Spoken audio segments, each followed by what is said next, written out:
And we are live. Welcome back to AR Tales, aka the A.R.T podcast. I am joined with heavyweight author, Literally. uh, Sean Campbell, author of the DCI Morton Series. How are you, Sean? I'm good. I'll tell you what, I'll hold up a book so people know who I am. There we go. There's one of mine. Oh, I actually have I have your entire collection on Amazon on a different screen. I'm gonna share it in a minute, and we'll go over. Awesome. No, yeah, we'll go over all that in a second. But before we dive into the whole series, I actually wanted to start talking about more inspiration. So the reason I say heavyweight is because in contrast to me and most of the people I've spoken to so far, you have been doing this for a while. Writing is your full-time profession, and with multiple books being published. Cleaver Square, I'm sorry, was the book I was reading. Each book has at least a couple thousand reviews, all 4+ stars. I mean, complete contrast to most of the people I've been speaking so far. Not that they're not talented, but just the amount of you're established is what I'm getting at. So how did that start? So 2012, St. Patrick's Day, I was drinking, and someone bet me I couldn't write a book. Okay. And me being sort of ultra competitive type, rather than just I couldn't write a book, it was I couldn't write a book in 90 days or less, edit it and publish it. So of course I thought I'm going to give that a go. It shouldn't be doable. So I had a go. 23 days later, my first book was on Amazon. So it was completely off the cuff. Unresearched. It's a bit rubbish, to be honest, compared to the others. That's dead on demand. So that was like just to prove I could. And then once I'd done it, people wanted more. That first year, something like 75,000 people downloaded dead on demand. Because that was back when Amazon had very little competition. I think there were 200,000 books on the store at the start of 2012. And by the end of it, there are a couple of million. Now there are over 30 million books on Amazon. So if you're new, you're going to have to fight against that massive tide of people. It got quite busy quite quickly because lots of people who had backlists from traditional publishing weren't really into ebooks in 2012 because it was quite new. And then over the years since, people have taken all their backlists, they've digitized them and now put them online. And so you're not just competing with people who are writing right now, you're competing with people who've ever written. And so you've got these heavyweight authors that might have written in the 60s, 70s, 80s, 90s who are getting their rights reverted to them. And suddenly they can throw catalogs of 10, 15, 20 books up. So it's really, really tough for a new author. So I kind of got a bit lucky with my timing, just being an early adopter. My God, I mean, you really bring up a fascinating point about the expansion of the industry. Can you talk a little bit more about that since you actually were a part of it? How was it to go from, I guess, a small fan club into something that's so massive right now? I mean, you go onto Instagram right now, and writers are a real thing. I remember I was reluctant to even start that because I thought Instagram was full of just, girls and musicians and just, all things that you would think of that were tied to that type of vapid type of thing. But it's not. There's a huge writing community everywhere.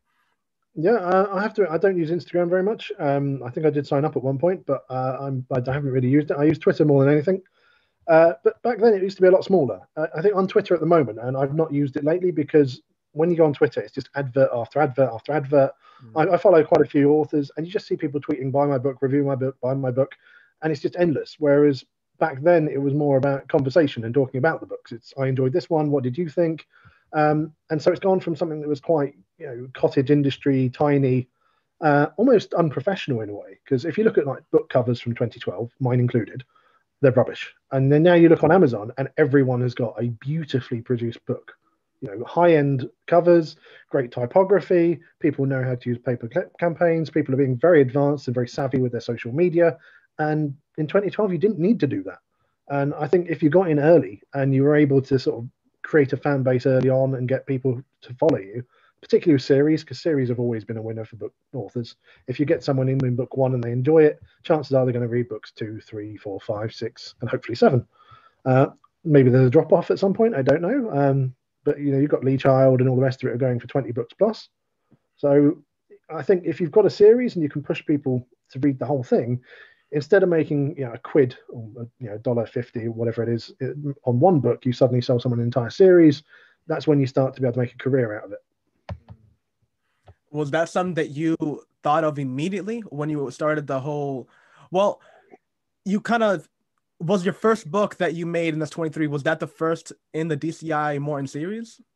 So Dead on the Mind was the first DCI Morton one, yeah. So when I wrote it, I wasn't intending to write a series, but I wanted to write a standalone that had series potential.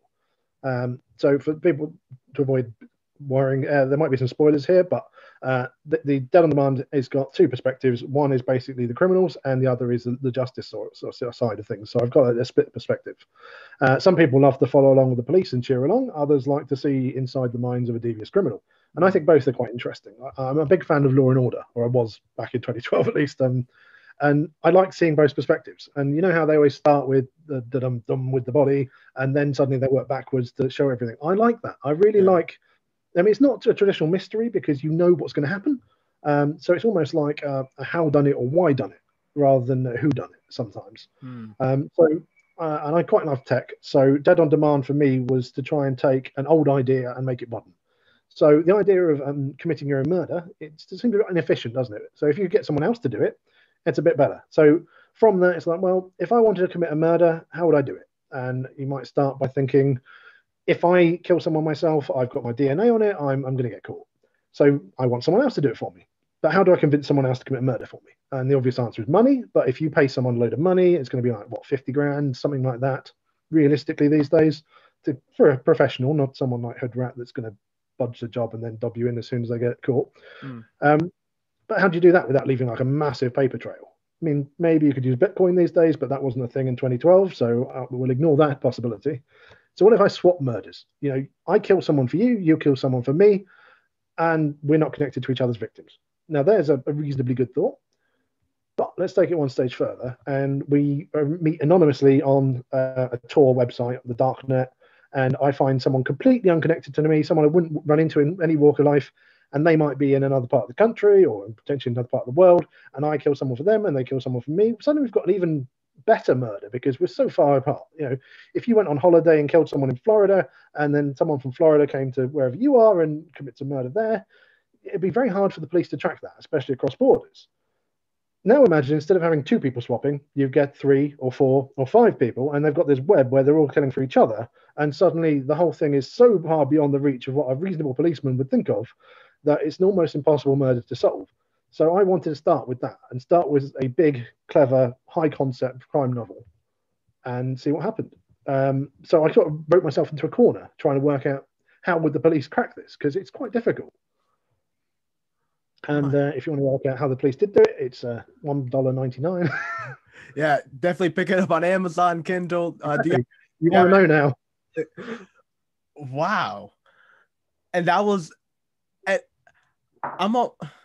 so you really came up with this idea.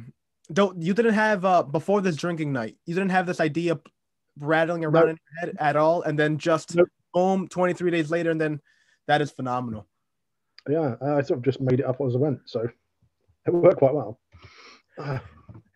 Now, something that I feel that I experienced a lot when I was writing my first novel was, as I was going through chapter 1, by the time that I got to chapter 15, I could have basically rewrote 1 through 10. Did you get that feeling yourself? I still get that. I think you sort of grow, don't you? Every time you write something, you learn something new. And you know, if you've got thick skin, going and looking at your negative reviews and seeing what people didn't like can be quite useful. I mean, you have to take it with a pinch of salt because no one's going to like everything. Nobody's going to be universally popular, but you can learn from it. You know, I found that some things are more popular in the British market than the American market, and vice versa. And that's another challenge, is balancing the commercial realities of, if you want to sell internationally, you have to take into account who's buying your book. And if you write a British book that's aimed at a British audience in British English, you're going to get some reviews from Americans who are like, no, you don't spell focused like that, or you shouldn't be doing this. And of course, we are sort of divided by a common language. And I've got this ever-growing list of sort of Britishisms and Americanisms that I've got an American copy editor who goes through all my stuff to try and make sure I'm not making any overt mistakes. And so we've got this great big hit list of things that we've got to keep an eye on just to make sure we don't confuse someone or offend someone. And sometimes you end up just having to cut an entire sentence and rewrite it just to try and fit it in so it doesn't confuse greatly. And then you've got more subtle stuff like swear words having different levels of weight. I won't give you any examples because presumably there could be children watching. But No. Go ahead. We can swear.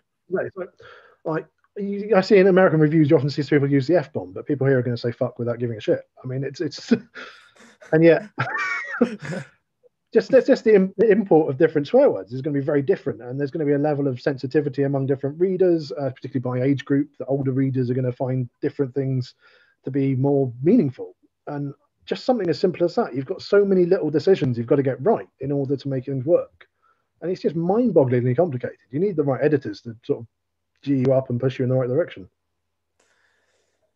You actually bring up a point that I wanted to make. As I was reading, there's one point in Cleaver Square, I want to say beginning of chapter. No, it's not chapter 2, because beginning of chapter 2 is when it flips to Charlie's perspective, right? The boy and Hank's perspective. So it's the end of chapter 1, and there's at one point where they're talking about the evidence that Morton is talking to Ayala. Is that how you pronounce it? And Ayala is talking about the evidence he just found, and he's reading through and he goes like, just a trainer. And I watch British TV, so I know trainer means a sneaker. So I immediately was able to put that. But as from that point on, I switched to reading it, like my narrative mind, to reading it in a British accent. Unreal. Well, if you want a good British accent, Jonathan Keeble narrates the first one. The series belongs to W.F. Howes, who published that. And his narration in a beautiful British accent combined with a beautiful Irish accent. And he even does the women's accents quite well, which I find interesting. I'd never really listened to audiobooks before mine became audiobooks, but it's so different, and it sort of changes your perspective, doesn't it? Having someone's voice there. I've actually tried, maybe I tried with a poor... Well, no, I can't say poor. I tried to listen to The Shield by Stephen King on audiobook, and I just couldn't do it. Maybe it's because when I tried to do it, I was just still new to driving. So it wasn't something I could zone out and listen to. I was still, head on a swivel. Driving through the streets. So it wasn't working out for me. I wasn't able to concentrate the same way that I could with a book and just be able to sit down and really grasp and digest everything that I was reading. Yeah, I have to admit, I prefer a paperback. If I can got any choice, there's something about just having a paperback and just sitting with a cup of coffee and relaxing and not being on a screen for a bit. Yeah, I guess that's the reason we're authors, because we start off as fans. So, what is as far as inspiration? What were the people that really kind of drove you? Well, you said it was off of a bet, but did you have any inspiration to write at all prior? Well, I think when I was maybe 11 or 12, when we had like a careers day at school, someone said, what do you want to do? And I think I gave 2 answers that day. And I first said that I wanted to be a lawyer, and people said it was boring. True. And then I said I wanted to be an author, and they said that was unrealistic. I've done both, so fuck you. But I mean, there was never like I was a manic scriber and just scribbling away all the time. I'm, to be honest, more of a maths geek than a words geek, which is a weird thing to say. But I think languages and maths often go in hand. And I think the logic of writing murder mysteries requires you to be sometimes a bit more sciencey than literary. Because I try and write in quite clean, simple prose. It's not intended to be complicated. It's intended to be entertainment. I mean, so obviously I respect people who do write really complicated, beautiful sentences, but sometimes I think the essence of genius, and I'm not saying I'm genius, but the essence of genius would be communicating a really clever idea in a really simple way. And I'd love to be able to do that. You bring up another really interesting point. Wow. You're dropping like almost like bombs on me. I'll let you catch up. I'll grab a coffee. So going off of the whole... Wow. I almost don't know how to move on from that. You almost said everything that... Just because I almost don't want to reiterate things that I've said in previous podcasts, and you just with that couple sentences have just said the keystone, basically. It's interesting because as I've read the book so far, you actually do see that scientific mind, that whole scientific process as the narrator. When you're reading through Morton's mind, his process is scientific, as you said. it's almost all the fat's been trimmed. It's just straight what's going on, and then also his analytical mind. There's one thing that caught me immediately, that you immediately noted, that the character had a 90% image retention rate, which is one of those things that if you don't know it, you have to look it up, like me. And it's just something. 90% for you. So you immediately bring it. So immediately just makes you understand the depth of the character more. I loved it. Now, something I didn't know was that you were a lawyer. How did that play into? Do you feel that plays into anything of into the character? Well, I think it helps me be more authentic. That it means I can follow a lot of the procedure and make that accurate. I mean, 10 guilty men, which is a quote from Lord Blackstone. The formulation is the idea that it's better for 10 guilty men to go free than to incarcerate one innocent man. And that's sort of the theme of the third book, which you might have also seen. Steve Kavanagh wrote a book called 50-50, which is also on a similar sort of bent. His is more simple, that there are two people accusing each other, what we call a cutthroat defense. So I say you did it, you say I did it, and then the jury's got to decide, do they acquit us both, do they find us both guilty? But of course, if only one person could have committed the crime, it puts the jury in a very difficult position, and juries will tend to believe that both people are guilty and send them away. But is that really the right thing to do? Because if you know that there was a crime committed by one person, but it could plausibly be two people, then either suspect could be guilty, and they both point the finger at each other. In my mind, that's reasonable doubt, and therefore you should let both go free. But obviously, that's a very unsatisfactory outcome when realistically, as a juror, you want to throw someone in jail for the crime. And so, if you can take those sort of legal ideas that are quite philosophical and turn them into a murder mystery, I think it's quite interesting. And if you pick a different sort of subject each time, you can mix it up. That's really interesting. The reason that I get into science fiction, the whole reason my whole shtick and just about everything that I've ever written or ever even planned to write really is science fiction. I'm an engineer. That's my background. Yeah. And I feel like just naturally, almost even if I want to, as much as I like horror and I like these other elements, it's just, I always get it's like, all right, we're going to have a comedy. And then my idea of the comedy is going to be like, all right, well, they start off in this future where aliens are doing XYZ. It just always trays down into that rabbit hole of science fiction, no matter what I can do. Have you ever tried of like delving into like other different genre, maybe like I did think about doing sci-fi. I did almost write a sci-fi story at one point. So I wanted to write a sci-fi which was based around the idea of like a tiered society where you've got people with different levels of importance, almost like imagine you're setting up a society from scratch, not quite a like rules perspective of failed theory, but imagine you're setting up society and you want to do away with all the economic impetus and benefits accrued from inheritance, say. Because you might, if you look around London and the UK generally, you see that there are some people that get money and support from your parents and you do really well, and other people that haven't got that support structure that fail miserably. And we've got quite a divide between those groups. So if you were setting up a new society, you might think about having no inheritance. So what if you imagined a society in which everyone was raised communally by the government, which is terrible in all forms? And that therefore, if everyone was given exactly the same start in life, what would happen?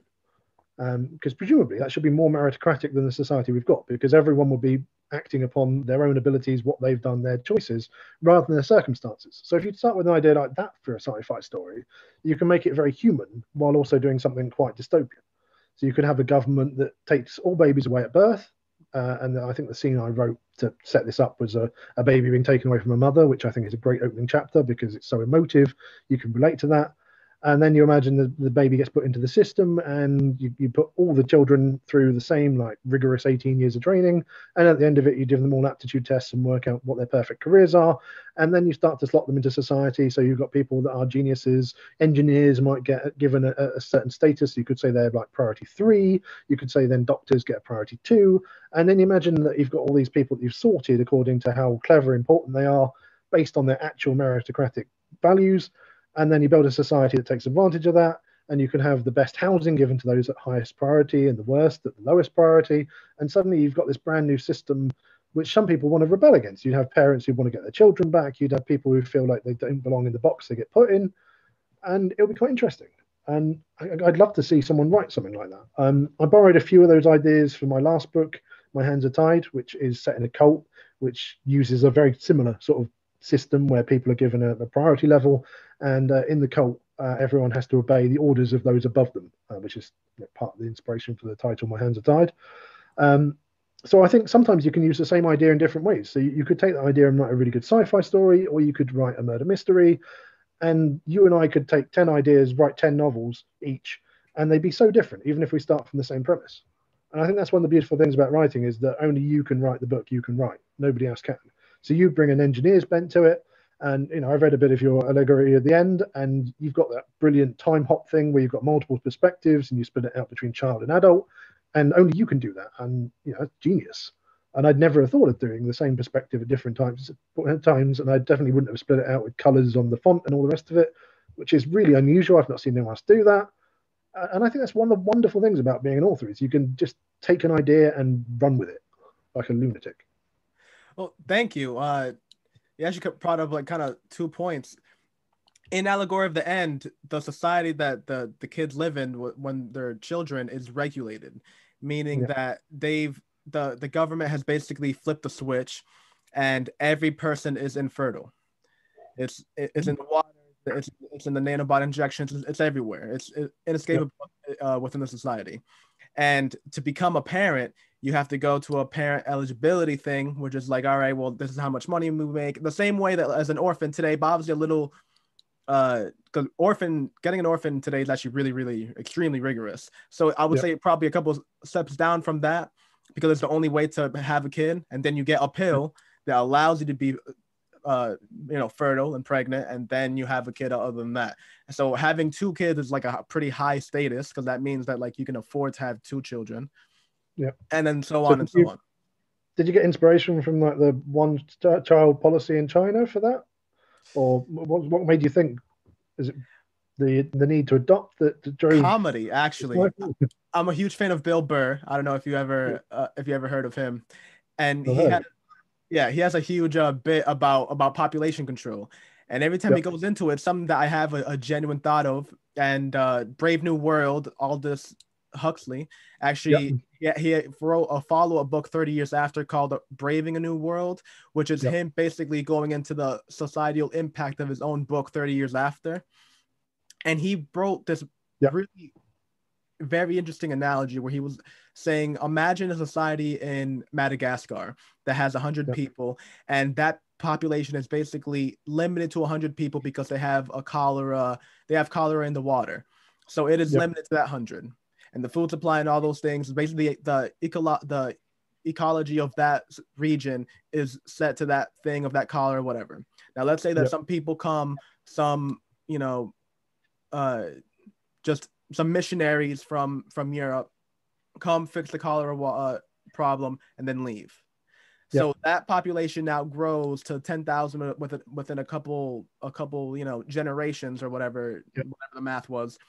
And then now they're having a problem of malnourishment. So now fixing the problem of keeping that population to 100 now is causing thousands of people to die from malnourishment hundreds of years later. So he was going about the philosophy of like, what was the point? Like you went in there to try to save people, but now you condemn thousands of more later on. Like, what was the point? You should have just let nature kind of keep it limited, other than forcing a situation that it couldn't handle. So that philosophy is more, we're just like, all right, well, because the whole, it's what you were saying exactly. I think the whole idea of a dystopia starts with a utopia. It has to start off with a good idea. People always go up with the idea that it has to start off with like, this horrible thing. But I think at the root has to be a place that you want to live in. And then slowly you realize that it's like, oh, you know what? That place is fucked up. I think that's what utopia is.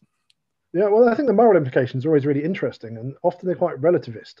So obviously you got Thomas Malthus, who wrote about population explosion, and Malthusian population explosion is the idea that the human population will continue to increase and increase and increase. And obviously in a finite world with finite resources, you can't have exponential growth. It just doesn't work. So then you start to see, like sci-fi, you've got films like Logan's Run, where people are executed at age 30 or recycled, and the idea that we can't have everyone getting everything. And you can go from there to thinking about how you allocate resources. And it's a bit awkward, isn't it, to sort of add it all up, because you're trying to judge in the round what the impact of something is. And you could be very Benthamite and think about utilitarianism and the total value and the sort of enjoyed, trying to assess the total happiness enjoyed by everyone as a result of those actions. But I've always thought it's very difficult to quantify, although it sounds quite good. And then I'm always thinking about that story of the little boy who was walking on the beach, and there are starfish all along the beach, and he's picking them up one at a time and throwing them back into the ocean so they live. An old man walks by and goes, "Why are you bothering? There are thousands of starfish. You won't make a difference." And the little boy goes, "Well, it made a difference to that one." And so you could look at the very, very narrow perspective. It's very different to assessing sort of a system-wide impact. And as an engineer, I'm sure you appreciate that setting up a system that's fair is very different to being fair to an individual. And I think that's one of the things you can explore with sci-fi quite interestingly. You give everyone all this power and all these technology and all this fun stuff to play with, whether it's lightsabers or interstellar travel or limitless resources. How that's allocated and divided among society is really interesting, and it speaks to what's going to happen in the future in real life, because we're looking at automation happening across the world. I think this week there was a news article about the PS5 being assembled in Japan. It's a factory that needs 4 people to do all the assembly. It's not the end to end of the whole thing. Now, who gets the benefit from that? Does it benefit the consumer because we've got a lower price? Does it benefit the people that would have worked in that factory before it was all automated? What's going to happen when other industries get automated? I mean, we as creatives, I think, will be the last to be automated, because the stuff we can do, I can't imagine a computer is going to plot a really good murder mystery, not one that's not entirely predictable. But sooner or later, we're all going to be enjoying less work, or potentially not enjoying less work. And sci-fi is a really interesting.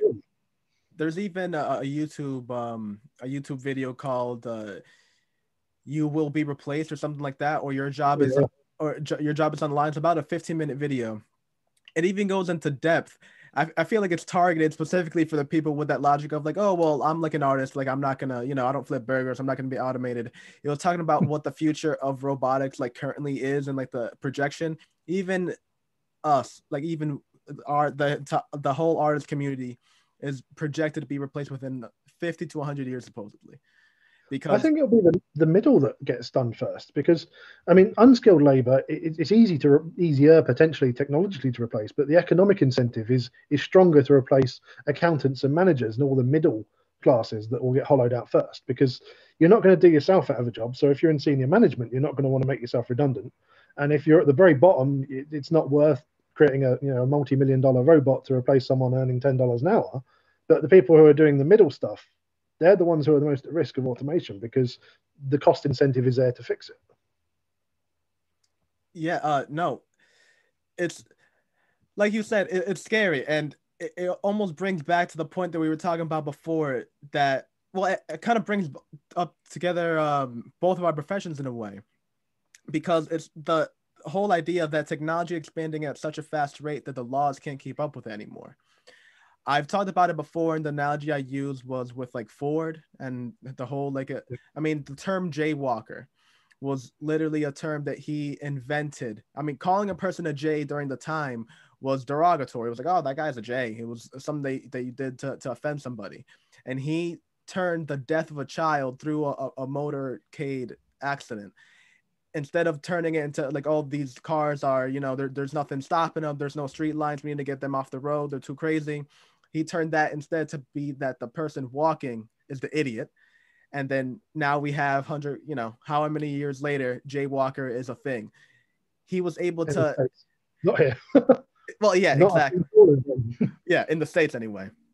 But just he was only able to do that because the development of the cars were slow enough that he was able to kind of meander the laws in his to his benefit. But right now, I mean, we even seeing, the whole thing with Mark Zuckerberg versus the Congress. I mean, I'm trying to think of examples that are happening more just in the U.S. But then again, Facebook is international. It's all a bit confusing, isn't it? Because the tech is so complicated that asking a lay person to understand it is just incredibly difficult. I mean, a politician trying to question Zuckerberg when Zuckerberg knows his own product, his own teams, he's had years, he spends all day, every day engaging with the algorithms behind Facebook, expecting someone to come up to speed on that sort of issue and be able to meaningfully interrogate him on what he's doing wrong. I mean, that's a big ask, and you need somebody to be well briefed. Ideally, you need lots of experts, but in the UK at least, we seem to be a bit short in supply of experts at the moment, and our politics seems to be sort of more informed by well, ideology than expertise with Well, Brexit coming. I mean that's just everywhere. That's how it is. But I guess it gives you good. Everything is a good incentive for writing because everything just kind of hones back and it's something that you can further develop into your books because there's a lot of times that I'll write something myself and just be like, oh, that's illogical. People wouldn't do something that dumb. And then all you got to do It is, happens. yeah, all you got to do is just turn on any news and you're like, oh yeah, somebody did that and worse, way Well, if you'd worse. written a book last year about a pandemic that shuts down the entire world for a year, we would have said you're a lunatic. Nobody would have believed you. You'd have just been yet another fringe author writing a crazy theory. And then this year's just literally been a dystopian nightmare. And especially the details of it. Oh, it dies in the sun. It goes through the air. It kills off all the people that like you care that like all the babies and like the old people. It's like Yeah. you know everything that like would be a person like it's like all right, it would be believable if it wasn't for that sun part. I mean that makes it far fetched, but no, we're living it. It's a real thing. Yeah, Uh, but I think you can use them, and not just for the story itself. I mean, we were talking before we came on air about the R number and all the reproduction stuff. You can take that and apply that as business theory as well. You know that if you take a very similar approach and say, if every one of my readers tells 1.01 other reader about my book, I'll have an exponential growth and a hit on my hands. So you can take something very negative and spin it and think, how can I use this? How can I get my book to be so compelling, either so cheap, so good, so available, that it goes further? And you could look at the sort of transmission network. So we know from COVID that it spreads in, say, care homes. And you know that basically, although the R number might be really high within the care homes, because there's a finite number of people in that system, it ends. So if you think about that in terms of selling your book, if you tell a book club about it, they might all tell each other and they might all talk about your book. But if the book club's got 100 people, your sales total capped is going to be 100 sales. Whereas if you can get a relatively smaller percentage talking about a book, but in a larger setting, the R number could potentially carry it much further. And so you could take some of these horrible negative news items and turn them into inspiration and ideas to help you build a better business and be a better publisher.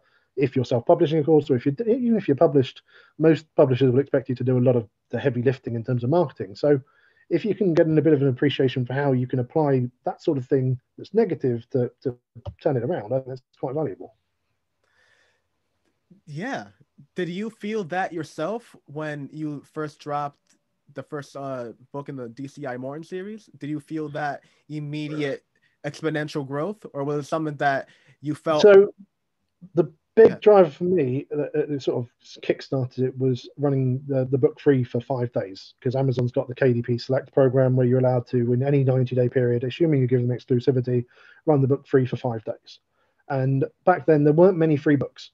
Most people were charging more like $3-4.99 for a book. There wasn't quite so much competition, and so anyone who gave away books for free suddenly got an enormous audience. So in those 5 days, I had I think it was 55,000 downloads, something like that. My blog's got all the details if you want to check it out. And I've got a list of how I broke that down, where we advertised, which email lists we hit. It's all of them, the sort of common expectations to hit book clubs and Goodreads, Twitter, Facebook, etc. And it was that started the ball rolling.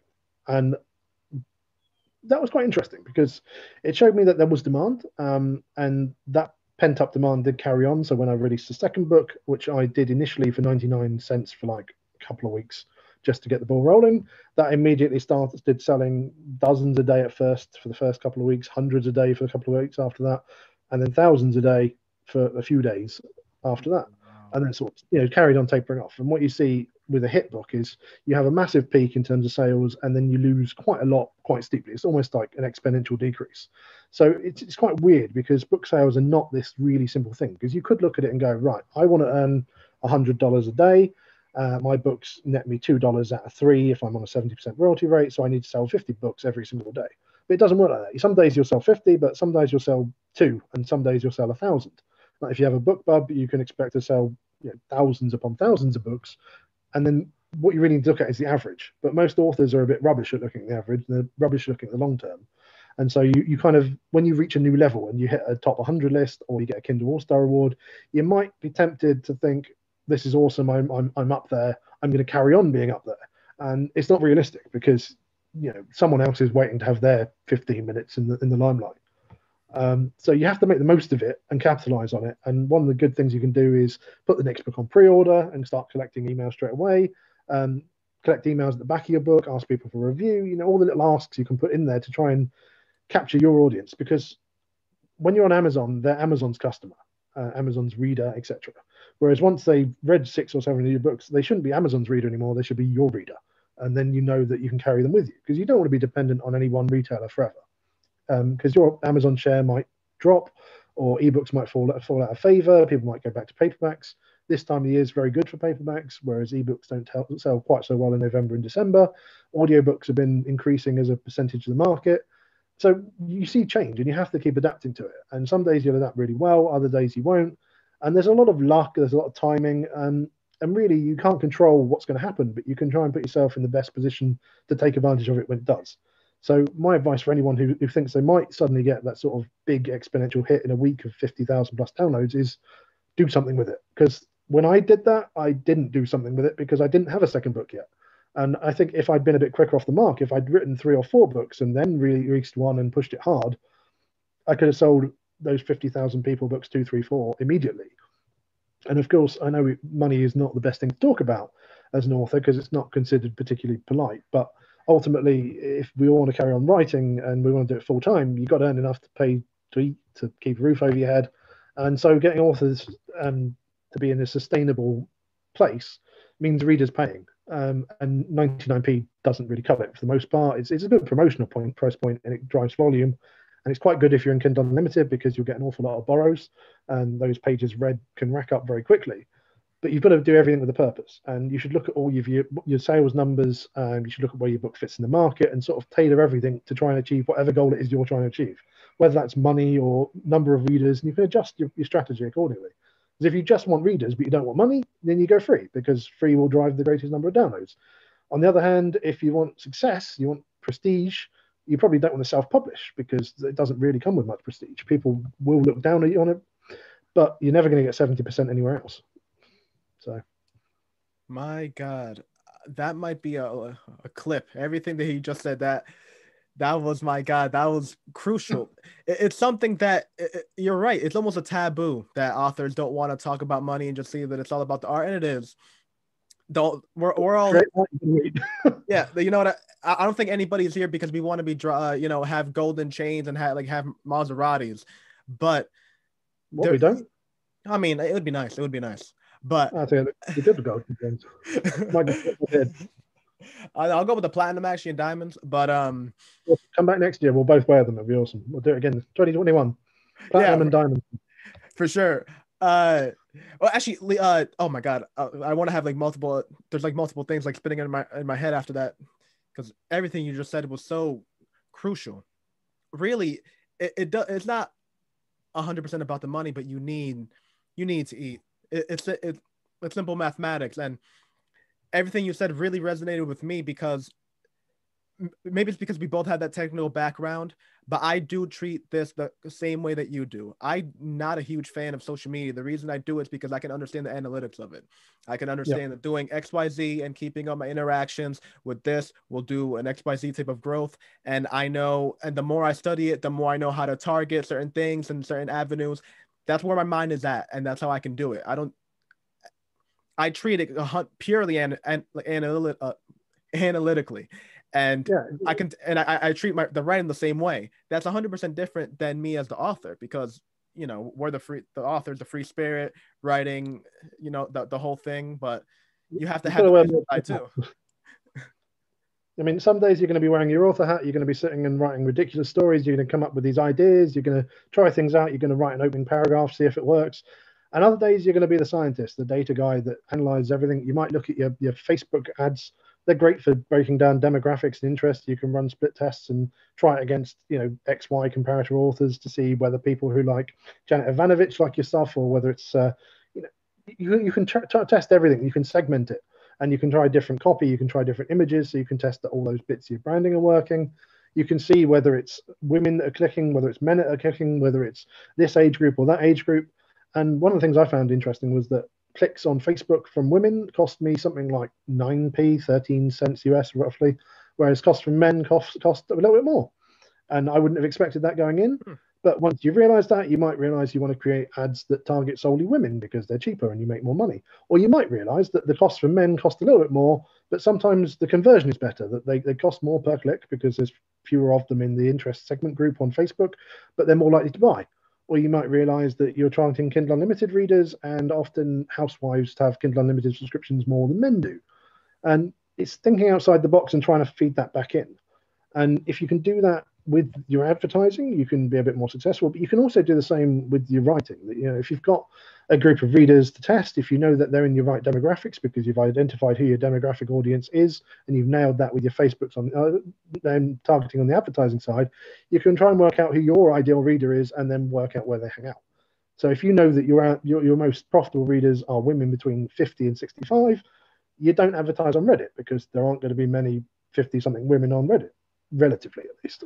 I mean, maybe there are subreddits like r/crafting or stuff like that where you would find them. But if you start advertising in the wrong place, you're going to waste your time, you're going to waste your money. And worst of all, you're going to get reviews from people that are not your target audience. So, if my crime authors read your sci-fi or your sci-fi readers read my crime, the average review score is going to drop like a stone because ultimately it's not what they're looking for. Whereas if you find what they do want, it's suddenly a bit more interesting. And you can sell to them over and over again. That could be highlighted, stamped, and embroidered on like every aspiring author's pillow. Market to your audience. I can't tell you the amount of times that I thought that'd be cute and post like a short story on like some subreddit that I had no business posting it and just got torn to pieces about it. Torn. Yeah, but equally sometimes it works. I mean, I think I read this short story of yours on one of the subreddits, and didn't you have a couple of Reddit awards on it? Did I see? Well, yeah. That's the thing, is that like it's the driving factor. It's the thing that you were talking about, which is why I love that whole bit that you were talking about, is that you have to turn those negative things into positives. Because I remember I read the comments about it, and there were one or two that just seemed like purely negative, and I was foolish enough to respond to one. Never again do that type of shit in my life. But for the most part, don't reply. I mean, yeah, readers comments are for the readers. Yeah, but then read them. Think about it critically. No, yeah, but then when I read the other comments, I had to agree with them. They made solid points, even though like it hurt reading it for a second. You had to like kind of be the bigger person for the moment and be like, no, yeah, you know what? They actually are 100% right. My prose there was I ran off a little bit there. I needlessly name dropped the politician for no reason. I could have conveyed the same thought by just making it more general. Just different things that just stick with you. I remember a great friend of mine, when I first wrote Allegory of the End, well, the first drafts of it, he just printed out a couple pages of it and highlighted all the times I used I did this, I did that, I did that. And the page was just covered. It looked like it was a crayon. And I remember it just sank my heart, and I was like, yep. I just went back upstairs and just deleted that whole page and just restarted and just understood. It was like, yeah. Painful. It's really painful. And you end up spending a lot of time and energy writing stuff you'll never use because it's going to be complete rubbish. And that's one of the things about being an author, is you need to just keep trying. Maybe you'll write a book and it'll be rubbish and it will tank, but maybe your second one will be better. Your third one will be even better. And whether it's a really good book and you have success, you want to write another one because you want to take advantage of it. And if you write a book and it's shit, you want to write another one because then you can sort of rebound and try again. Because you don't get one bite of the cherry. I mean, it takes a lot of effort and time and money, and it's not easy. It's a big endeavor. But if you stop, you're the only one who can guarantee you fail.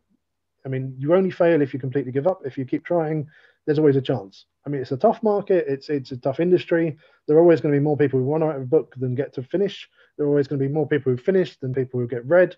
I mean, you're up against so many barriers at every step of the process. But the only person who can guarantee that you don't get anywhere is you. I mean, if you stop, or if you decide you don't want to take on board the feedback, I mean, I didn't even think about the whole trainers thing that you brought up earlier. But now I'm like, well, maybe I shouldn't have put trainer in there, or maybe I should have found a way to say the word sneaker as well. I mean, if I was smart, maybe I'd have put in a junior detective who was an American, so that I could then go, do you mean a sneaker? You can solve those problems in creative ways. But if you don't think about it, if you don't learn, if you don't try, you'll never get there. I mean, I know I get sometimes a bit too technical. I'm a bit of a forensics nerd. I love all that stuff. And it's very easy to sort of blurt everything onto the page. I know some of my early drafts, I will put in like, reams of information that you really don't need. And then someone will read it and go, Sean, what are you doing? Why have you got 30 pages on extracting DNA from a tooth that's been in the ground for 20 years? Because it was interesting. I thought it was good. I've got I've read a book on it, so I wanted to include all the stuff I learned. But no, I mean, it was probably a massive waste of my time. But we will know you can get tooth from DNA from teeth. And as soon as you know that, you don't really need to know anymore. But occasionally it's nice to have a little bit of flavor, and that will depend again on who your reader is. Because if you're writing something that's quite procedural, something quite forensic, that's going to appeal to some people, but it's going to turn other people off. And one of the mistakes I've made is that I vary all over the show in terms of what I'm doing. Like some of my stuff is a bit legal. 10 Guilty Men is very legal, and you can probably see the review average is a bit lower because people weren't expecting there to be a sort of courthouse drama at the end of it. Although if you realise the reference, maybe you would. Whereas Dead on Demand is very much a thriller. Cleaver Square is more of a mystery, but it's not as dark. And I think if I were doing it all again, maybe I'd try and write a more straightforward series where I don't try and come up with a new concept every time, because everything I try and do has one new big concept. So obviously in Dead on Demand, that was the murder swap online. The Evolution of a Serial Killer, which is one of my favorite ones, which is free today. If any of your listeners want to go and grab a copy on Kindle. I have that. I have it ready to go. That one I love. The idea behind that one is that Morton has got into trouble with HR, and he's been relegated to teaching rather than being out there investigating crimes. And so he gets this very interesting cast of detective trainees who come into his lecture theatre, and he's a bit bored by this and sets them the challenge of committing the perfect murder, and he'll tell them how he catches them, which is quite a good training exercise. Now imagine that among all these new trainee detectives, that one of them is actually a serial killer who's joined the police in order to learn how to commit the perfect crime. And suddenly he has to compete not just with a random criminal, but with his own brilliant ideas and how he catch these brilliant criminals. And they're learning every week from his own genius. And suddenly the great Morton has to compete with himself, the one person he can never beat. And how does he solve that? Well, readers will have to find out. Purchase it. Kindle, Amazon, go get that. It's worth every penny of 0.00. Wow, that's phenomenal. Do you have any what is your North Star for detective thriller? What is the thing that you look towards, like, oh, if I can get to that level of suspense, that's when I know I'll be home? Well, I like to look at some of the classics. I mean, you've got Chandler, obviously. You've got Agatha Christie. I mean, you can't not mention Agatha Christie at this point. And sometimes when you read Agatha Christie now, you think it's all a bit dated or that it's been done before. But the problem is she did it first. I mean, most of the stuff that's really clever, she did well before anyone else. She did The Unreliable Narrator and The Murder of Roger Ackroyd. She did the murder that's 10 little, whatever the current title is, because that was politically incorrect at least twice. Yeah. Soldiers, is it now? Some of the stuff she did was brilliant. And while it's a bit old-fashioned, all those tropes, and if you can't be bothered to read them and you want to write Agatha Christie stuff, if you just Google Agatha Christie tropes or look on TV tropes, you'll see a great big list of who's used those tropes when and where. And then you do the same with some of the other great authors, Arthur Conan Doyle. You can't not mention Sherlock. I mean, if you're going to go for a genius detective, Sherlock is always going to be that gold standard to aspire for, too. But really, it comes down to taking those ideas and making them your own. You might know the murder swap idea was done by Patricia Highsmith.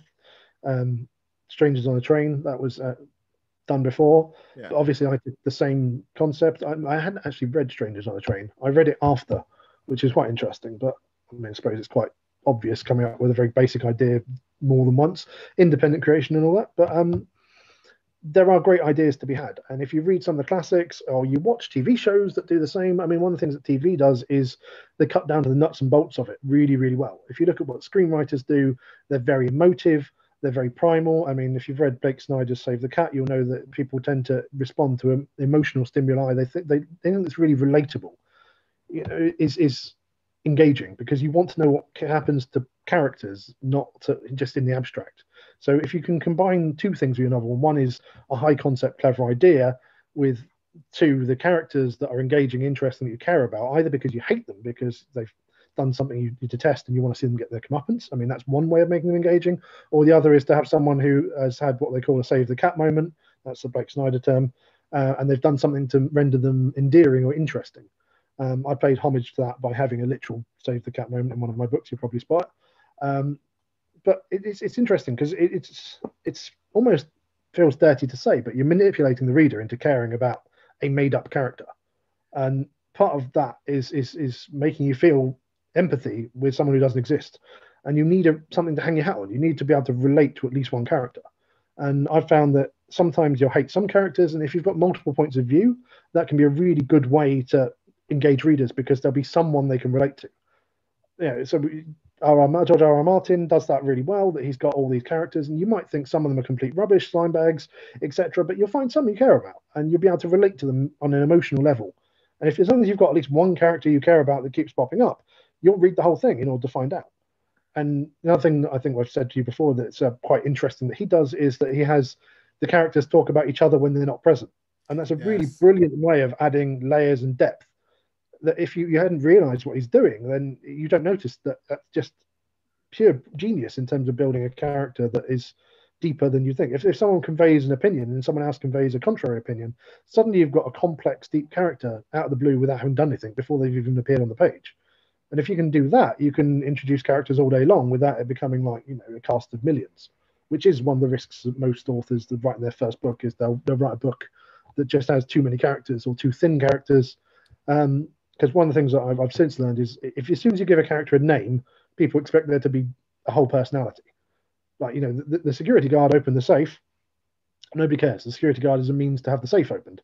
The security guard, Jack, opened the safe. It's like, who's Jack? Why is he there? What did he done?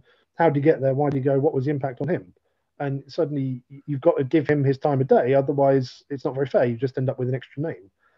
And you can learn lots of things from that.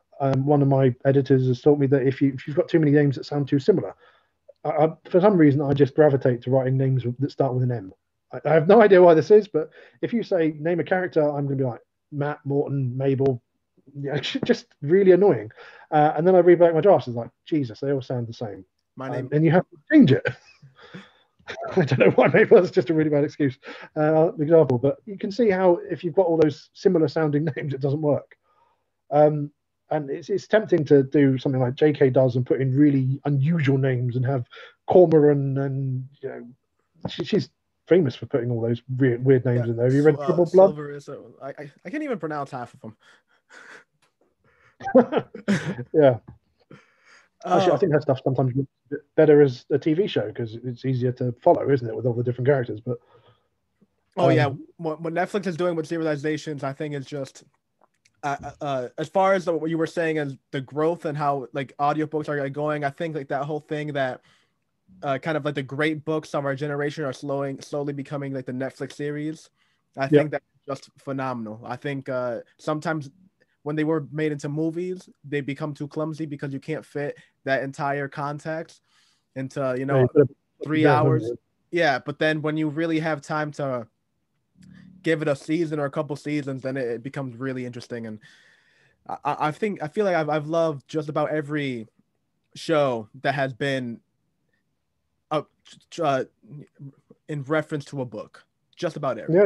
And sometimes they just take the video character, but they both base it on the characters rather than the stories. And so you can be quite loose if you've got a really strong character, like Bones, the TV show that's based on Kathy Reich's series. The characters aren't quite the same, and the detective, the male detective, he's completely different. I don't think Booth's in the books, as I recall. And I think in the book she drinks quite a lot of booze, but in the characters in the TV show, she's very deadpan and very, very memorable.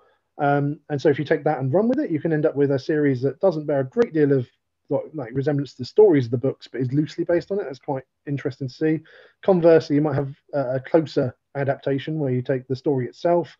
Who's good for that? Anne Cleves has got her series. Have you seen any of the Shetland stuff on television? No.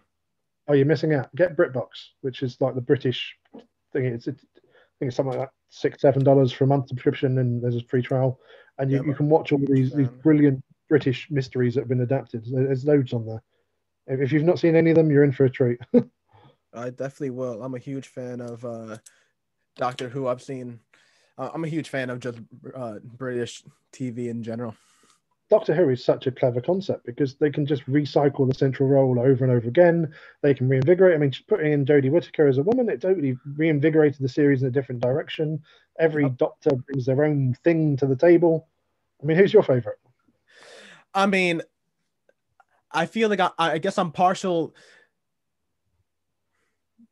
I would say, I mean, Matt Smith is a is a hard sell because I just love those seasons, but David Tennant was a David Tennant. He powerhouse. is brilliant in everything he does. I mean, have you seen Uh, Des? no, I haven't seen Des, but he was in the Netflix Jessica whatever show, the Marvel superhero show. He played the Yeah, villain. He was the reason to watch that show, if you ask me. yeah. I mean, he's just very compelling in everything he does. I mean, the reason I brought up Des is because that's the one that was just on television and is about a murderer, and he plays a very, very likable murderer. And it's a non-fiction show that's an adaptation of a real murder that happened in Cranley Gardens in North London. And he somehow is just remarkably chilling. And he's such a nice guy in most shows. And you just see him flip a switch. I mean, Doctor Who, he's brilliant and genial and likable Brilliant. and personable. And his brilliance is that he can play all sides of characters, and you'll believe him. That you could just believe he was some really creepy murderer who buried people in his garden and flushed some bodies down the drain and buried them under the floorboards 1 minute, and then you see him traveling through time and all the rest of it, and think, yeah, that's plausible. I And you can believe believe that. it? Yeah. He takes out a sonic screwdriver that basically could just be called a plot device. And whatever he does with it, you believe it fully, fully, fully. You're fully invested in whatever he's doing. I I don't know. David Tennant is just the way he can pull your emotions. He's a true thespian. I'll never forget when he like his death in Doctor Who. Spoilers for anybody that hasn't seen it, but when he says "I don't want to go," uh, it really it really digs into your stomach and just pulls everything upward. You know, it is just heart wrenching. Doctor Who is just remarkably well done. I mean, the Yeah. writing's great, production's great. It's very clever, and the sonic screwdriver is brilliant. I mean, it's just to get out of any hole. You write yourself into a corner, sonic screwdriver, off we go. And Yeah. you think, well, you could use that sonic screwdriver. You think too critically. You're like, well, you could use that in any situation to fix anything. Why did you use it a bit earlier on and fix the problem? And yet somehow you don't care. I mean, it's very much soft sci-fi. It's not your hard logical sci-fi, Yeah. and yet it works. And I think that shows that there is such a difference in what people expect. I mean, if you told me that I'm going to enjoy a story where they're going to just make it up at the end by waving around a little magic stick, I mean, basically it's a wand wrapped up in sci-fi clothing, Yeah. and yet it works. I mean, you've got Uh, to write well to get away with that. no, I mean just well, who's your favorite Doctor? Is it David Tennant as well? I quite like Colin Baker, the old stuff. He's got a phenomenal scarf. Yeah, well, I know who you're reference to, but I just never was able to like. I watched Doctor Who on Netflix when it was on Netflix and just Oh, tore well, some through. Brit. So, I think I watched 8 through 12. I think that's where I'm at. yeah. Yeah, I don't think they've got the older stuff, have they? Uh, no, they did not. They did not. But when I became a fan, I tried to go for the collective. So I've seen the movies that they were in, which is why I know the characters, but I was never able to really go into the whole seasons. Fair But enough. no, but huge fan of it because it was a huge inspiration too because I can't remember who the showrunner was that took over around the time that I'm speaking. I think it was Matt something, right? Yeah. The name escapes me, but that whole side plot that they were like developing, that there was a crack in the universe. Oh, that was quite interesting because they tied the whole lot together. Because the show would just end on such a happy note, and then you would just see that one little thing, and it would just be so eerie, and it would immediately, and they utilized the internet perfectly. Carry on watching. Yeah, and it utilized the internet perfectly because that immediately made people jump on forums and be like, oh, theorizing all these things, and that would cycle back into the show and bring in new readers because people would read the conspiracy and be like, oh, well, that's an interesting conspiracy. The show must be interesting, henceforth. Yeah. And then, and the thing that I really think is true genius is as much as I love mature content, I love having a character who just like says out a good solid fuck every here and here. It's because it's relatable. But there's a true genius to being able to convey something that can be watched with all audience. I can watch a Doctor Who episode with my 12-year-old nephew, and we can both be entertained like fuck. You know what I mean? Yeah, it's And good. and it'll resonate with us on different levels, and we can both also have like a that one emotional line that you were talking about before. Because as you were talking about that, I couldn't resonate with something. I love going into tangents about philosophy. That's my thing. So while you go into the whole 3 pages of on a tooth decomposition and being able to study and get DNA off of it, I'll go on to paragraphs about the philosophy of a leaf turning gray in a winter's breeze or something like that. I mean, it's almost, you have to immediately pull yourself back and like understand, like, you know, what you're doing, environment. Okay, where am I? Oh, I'm in this weird Faulkner level deep dive into psyche that I need to just go ahead and reel back into and just keep the story more concise and everything. Yeah. Oh, I like getting in someone's head. Because I did one book, Missing Persons, in which I tried to. Have you seen the movie Split? About split personality, or read any of the literature on that? So the idea of dissociative identity disorder, which is the idea that there are multiple personalities inside one head, which is, I think, phenomenally interesting. And you know, from a criminal justice perspective, if you've got multiple personalities and one of them is guilty, what can you do there? Because I mean, throwing someone with multiple personalities in jail, you are by definition punishing an innocent person if you believe there are multiple personalities in the same head, because you can't split them out. There's no way of extracting them. And so that was one of those ideas. I read a book about someone who seemed incredibly convincing, at least, that either they did have multiple personalities, or that they were an incredibly elaborate con man who could fake speaking Russian like a native, and then speak in the sort of right register to be a child, and then flip to another personality. So if you take that idea and something very psychological, and then try and make a murder mystery, you might look at what the evidence says. And if you look at some of the journals, you see that people with multiple personalities have different handwriting for each personality.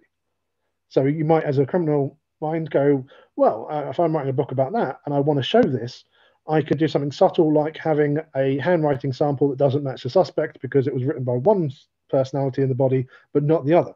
And so I tried to layer through clues of split personality, missing chunks of time, all the rest of it that fits the science. And then at the end, there's a reveal. So the beauty of that one, I hope, is that not in the first time you read it, but the second time. Because the second time you read it, having potentially Googled for split personality and all the clues, and realized that in every single chapter, I've layered in one little thing that tells you this person has a split personality. And if you spot that before you get to the end, kudos to you, you've beaten the author. And I think that's one of the fun things about crime, is you get to try and match wits with the author and see if you can beat them at their own game. And some people will. If you do beat me, email me and then give me your ideas on how to kill someone, because I'll steal them shamelessly. And if you don't beat me, email me and tell me I'm a genius. I love it. I mean, come on, I don't get enough compliments there. Sean at DCIMorton.com. Compliments, insults, send them all my way. Yeah, definitely. I should have done my I should have done my research a little bit more. Didn't realize you have a website. We'll put that up too, and we'll link everything and promote all that in a little bit after. But I want to keep on going. So explain to me a little bit. So the box set that I have up on Amazon is for 3 books in the DCI Morton series. When we were speaking, there was 9. You were writing 9, and there are other titles that I've seen in the beginning of Cleaver Square. So I've got, at the moment, I've got 7 individual full-length novels. Okay. That's Dead on the Martin, Cleaver Square, 10 Guilty Men, The Patient Killer, Missing Persons, The Evolution of a Serial Killer, and My Hands Are Tied. If you want, you can buy a box set of 3 of the thriller ones among that. I'm doing the 3 mystery ones. I'm going to do 2 box sets of 3 that basically you pay for 2, you get the third free. That's just me trying to give people a bit more value. And there's a Christmas novella as well that have I got a copy? Yes. I'm well prepared. Hey, so we have one Christmas novella. Can you hold that up a little bit more? Give it a nice little. There you go. So Christmas Can Be Murder. I mean, we all know what Christmas is like. You go home to family. You can see how Christmas is very stressful. So I thought, Christmas Can Be Murder. Oh, that's a good title for a book. So last year I thought I'd set myself the task of writing a Christmas novella. I'm going to make it free, so don't buy it. Wait until December 4th. It's out of KDP Select at that point, and I'm going to force a price match. If you put something for free on Apple or Barnes & Noble, and then tell Amazon they'll price match it for free, so you can leave a book up for free indefinitely. I'm too cheap to give you a full-length novel for free, but I'm going to give away a bunch of novellas. And because it's Christmas, why not have a Christmas novella? So I had this sort of image of my mind of someone unwrapping a Christmas present and finding something absolutely god awful in there. And I was very tempted to make this quite dark. Can you imagine if you had a Christmas present and you pulled the ribbon on the top and the sides of the box fell down? You know those fancy boxes where it's got a ribbon. Yeah. Now imagine that just had a hand like that inside the box, all bloody and severed, and that was the start of Murder Mystery. That was the story I was going to write, but I thought it was a bit much for Christmas, you know. You should have gone with that. Exactly. Well, yeah. If someone out there wants to write it and send me a free copy of their version, awesome. But because I was trying to write a freebie because it's for Christmas, I've tried to keep it to 20,000 words. I think I went slightly over, but you know. So I wanted a murder that started with a Christmas display in a shop.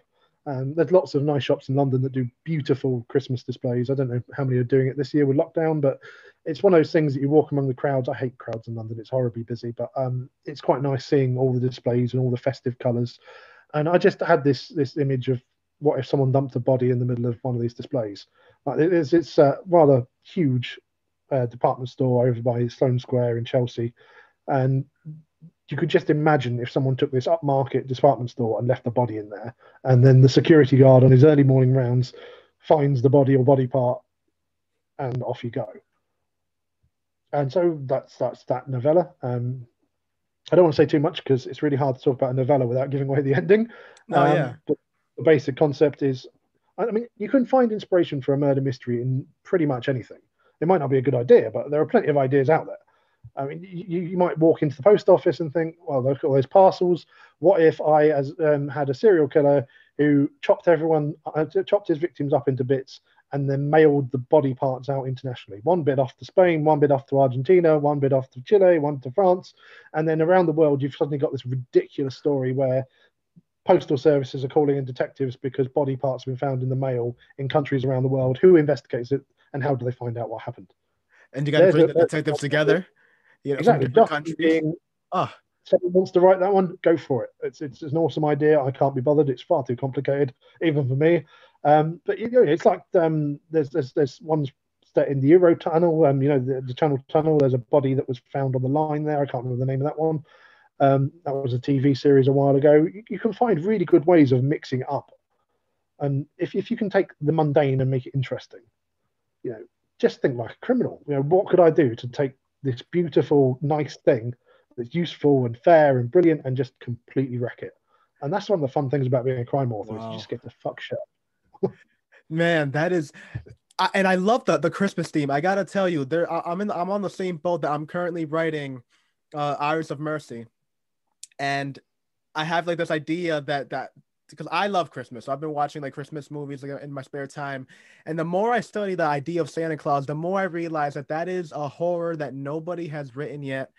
Think about the idea of a man in red that watches you everywhere. He knows what you do all year. Pretty creepy, isn't it? He has little green guys that, I mean, like if you think about it in the right sense, that like, you know, you're studying the Inuit tribe and in like the North Pole, and you're doing a study, and then you get lost by mistake, you know, trailing a polar bear, and you end up in this creepy town where like there's like these little midgets, like, look, you know, all you see is yellow eyes in like in the snow just peeking up at you, and they make toys, whatever the fuck, you know, weapons.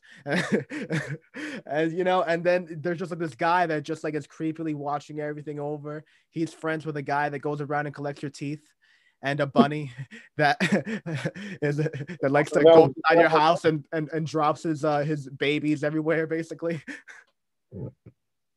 It's pretty weird, isn't it? Yeah, it's extremely weird when you like boil it down. But I read like this article by a person that all really good childhood stories that we all love have that crazy, when you look at it as an adult, like, oh, that is fucked up, beyond fucked up. I can't believe I was into that as a kid. It doesn't even need to be the Brothers Grimm. I mean, their stuff is pretty out there. Yeah.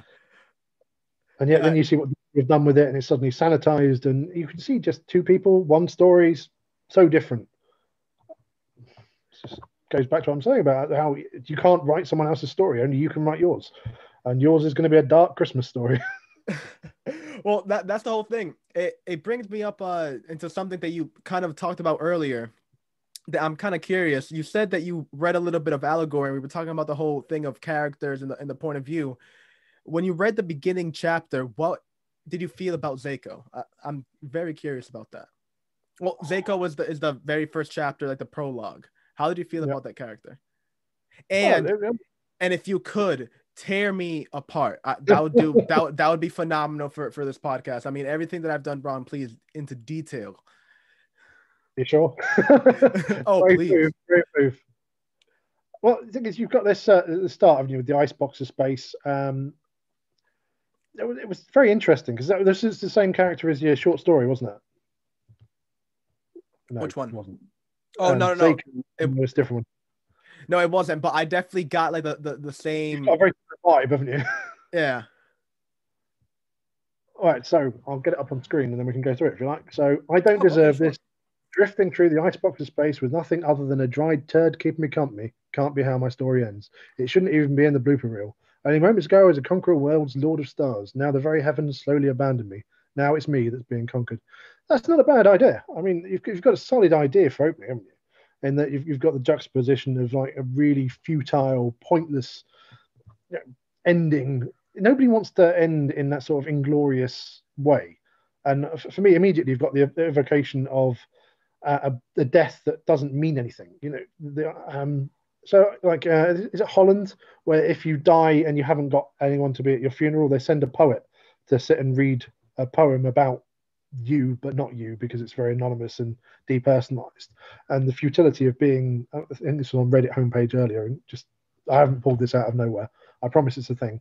And the idea of a pointless ending, it's got to be quite scary to everyone, because it's sort of an allegory for the pointlessness of life itself and how life really only has the meaning we give it. And if you're all going to end up just being dead at the end of it, you want to have lived, don't you? I mean, that's the bit that it speaks to me, because you want to make the most of the time you've got in order to be that when you do go, wherever you go at the end of it, we can all disagree on where that might be, but you don't want to have wasted it. I mean, you said about a chaotic life and a gift and that sort of idea of peace and quiet. But for me, it's almost like going full circle. The idea that I don't remember anything before I was born, and I don't think I'll remember anything after I was born. So it's just that noise in the middle. And I can imagine being in space with nothing with me, screaming that I don't want it to be pointless. And yet then you've got that incredibly vivid turd that just sort of represents everything about life, all of the crap that goes with the dying and pain. That's quite an interesting image. Why did you choose to have the turd as your floating thing in the story? Yeah, I mean you're going to get people saying that was a shit opening. Well, I thought, well, I guess the idea was everything that you just said was kind of like the thing you said. It was an allegory for life, and the whole like contrast between like that and like life is shit was kind of the idea. Allegory of the end is supposed to be kind of like it's why it's the prologue. It's kind of like the person, the character at the end of his life doing exactly what you just kind of went through. Yeah, I mean, it's almost an allegory for this year, isn't it? That 2020 has just been the year of not living for most people, and so many people have suffered, health issues, mental health issues, of being stuck indoors. And you might be thinking, well, I don't want this to be pointless. And yet, this year, it's been really hard to extract meaning out of not very much, especially for people in lockdown around the world. I mean, Spain's in a perimeter lockdown, is it they're calling it, where you're not allowed to go further than X amount of time from your home. We've got a lockdown here in London. Around the world, different lockdowns for different people with different restrictions, and yet we're all living in very unusual conditions. Like, how do you make the most of that so you don't end up being the corpse floating in space with the turd next to you going, what the feck did I do wrong? Where did I go down? Was it the jagged path, did you say? Is your allegory? Yeah, jagged path. What was the tear in the path there that made it go wrong? Because that's quite interesting, isn't it? I mean, I'm sure everyone makes mistakes, and we could all look back and go, I should have done X, Y differently. I shouldn't have done Z. I wish I'd never met so and so, or I wish I'd not said something, or not done something, or I wish I had done something. And it would be very easy to live a life where you just regret everything. And I think that's the biggest mistake anyone can make, is be like, I had this lockdown, I had 9 months where I wasn't doing much, so I moped around the house doing nothing, feeling sorry for myself. And it's so easy to do. It's so easy to get up in the morning and think, well, today is pretty much the same as yesterday, and it must be a bit like being in prison, because it's for the really harsh lockdown, especially for people who are immunocompromised or elderly, people who are living in flats. I mean, a couple of friends of ours were living in a studio flat in Camden, which is like super busy part of central London. They moved out to the countryside, and I think it was the best thing they could do, because it suddenly gave them a bit of life back. Because people in flats in London, and lots of people in London live in quite small places, and there are lots of people who are doing house shares with potentially people they don't like, and suddenly, instead of their flat being like their place to go at the end of the day just to sleep, it's a 24/7 existence. And it's really hard to take something that negative and turn it into something positive, something worth doing. And yet, it's all you can do is try and make the most out of a shit situation. And that's what your character does at the end. He's got a literal shit situation, and he's trying to reflect on, where did I go wrong? And he allows the reader to see through that lens to think, where did I go wrong? What could I have done better? And I think that speaks to what you said about putting philosophy in there. And you said you're talking about a leaf, and in this case, you managed to talk about a turd and use that as the metaphorical device for a reflection on the value of life. And that's quite interesting. Take something so unbelievably mundane and turn it into something interesting. And well done. Oh, thank you. Is there anything that made you turn away? I can tell you right now that chapter is easily the most revised thing ever, and I can easily still like look at it and feel a little queasy at parts. Well, I think, having read an awful lot of very graphic crime, I'm not easily sort of turned away. I mean, it's quite indulgent as an opening, isn't it? In that the character gets to think a lot about himself. And I think that'll be quite a divisive thing among readers. Some readers will be like, yep, I want to be along for the ride. I want to hear about his thoughts. And others will be like, well, maybe it's a bit much. And that's one of the beauties of finding your reader, as we said, is that you've immediately created a filter for people that like your stuff. That if they like that prologue, they're going to like the whole of the allegory at the end. And so you've got a really good sample in that it filters the people that should be reading your book from the people that shouldn't. And if someone reads that and sees a turd floating in space and goes, nope, not for me, that's a good thing, because it gets rid of all the people you don't want to be reading your book immediately. And I think that's a really strong way to open. So you've got something that could be a negative, but it also, like I've got the Britishisms, you've got turds in space. And so by immediately putting what we are up front and center and making it obvious, you manage to tell people what you're offering them, and then they can see if it's what they want or not. And I like that. My God, that's a really cool way of looking at it. I never thought about it that. Because I can tell you right now, when I was putting everything together, the reason I put it as a prologue was because of that exact thing. When I was actually going through it, it didn't feel like you were being put into any action. So I put chapter 1 as the actual start of the story, whereas the prologue would be kind of the whole philosophical deep dive into that whole, the psyche of what's going on, and it gives you a glimpse of kind of where the story just goes at the very end. Because it's what you were saying with the whole Law and Order dun dun, and it starts off with the, it's a device. It's just a straight up device.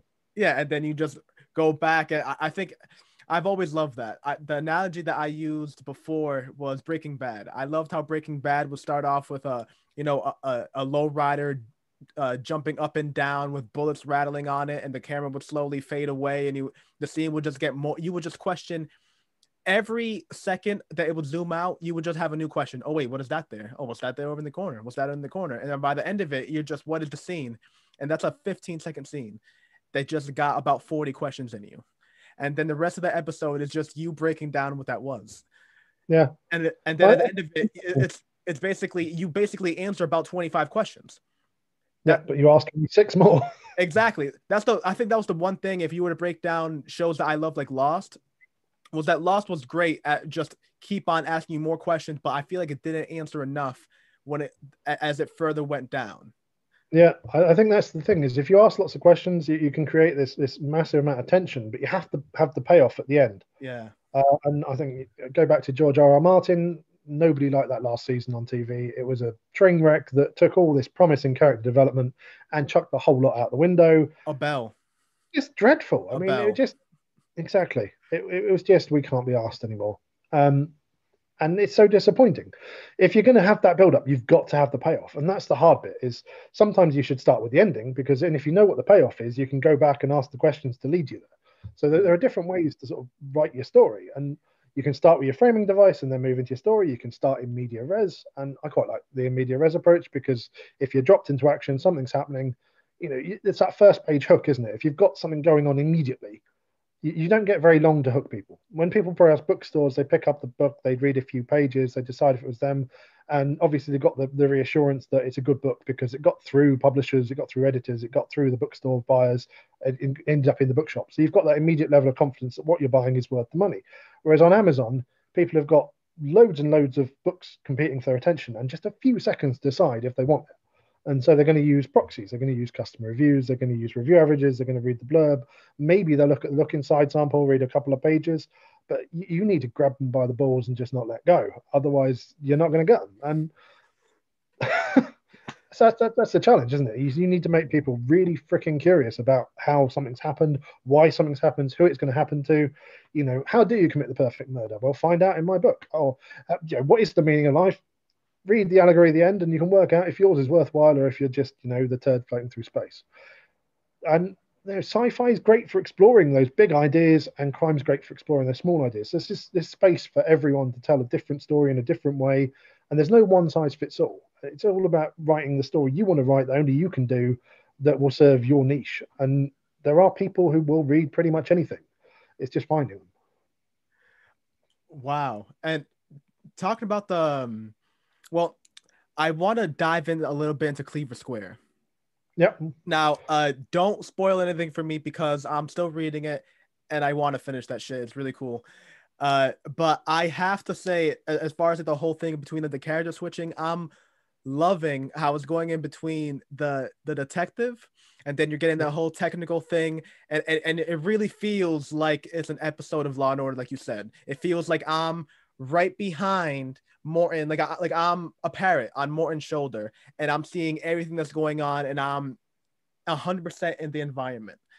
And then it switches to Charlie's point of view, and you get this immediate feeling of anxiety. You get this immediate feeling that he's innocent in a place that definitely doesn't. It just seems wrong. Even you can read. Well, you can feel the almost childlike innocence as he's seeing Mr. Hank, and he can just tell there's something off. The same way that kids just know. The same way that dogs just know. It's just like, there's something off about this person. And then he goes into the house and he can tell that, like, and even as a kid, he can tell that the lady seems nice, but her smile doesn't go up to her eyes right. Like, it's just like there's something weird.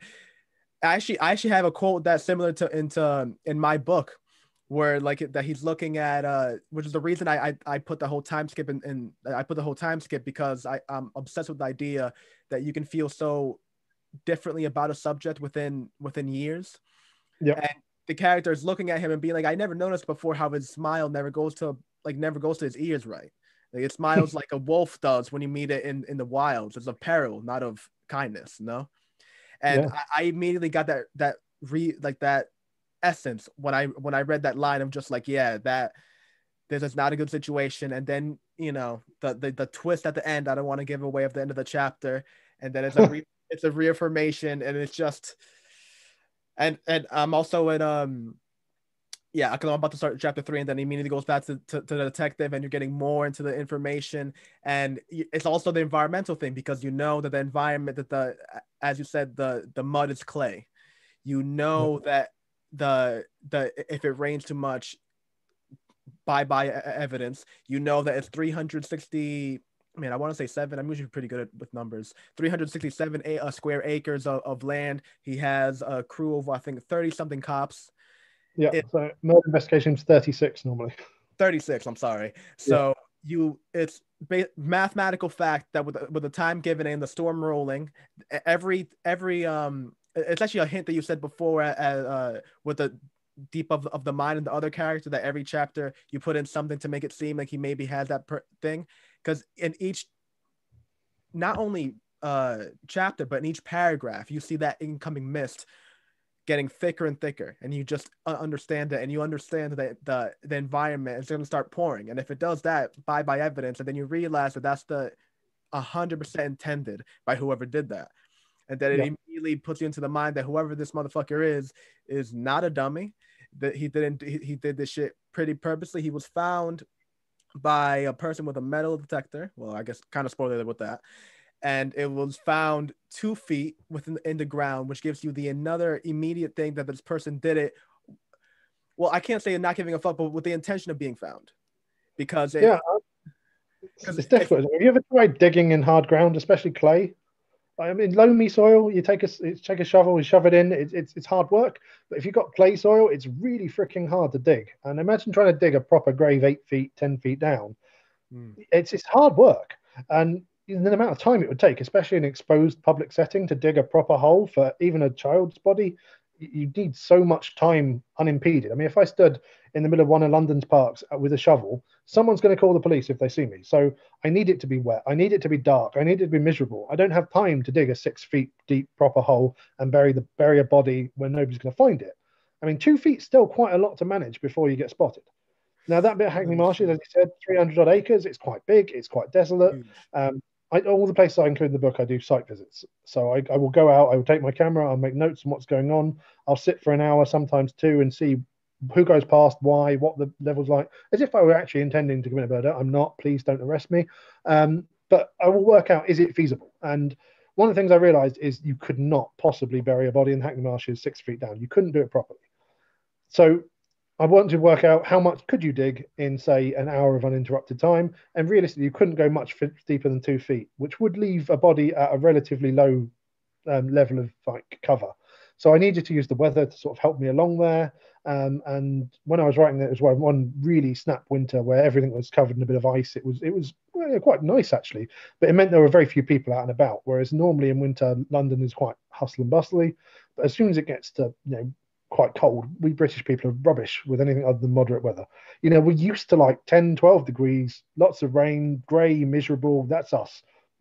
We can deal with that. But if you suddenly say it's sleeting it down, there's snow, it's icy, I'm going to fall over, I don't know a coat that's thick enough. I don't know. I'm not from Michigan.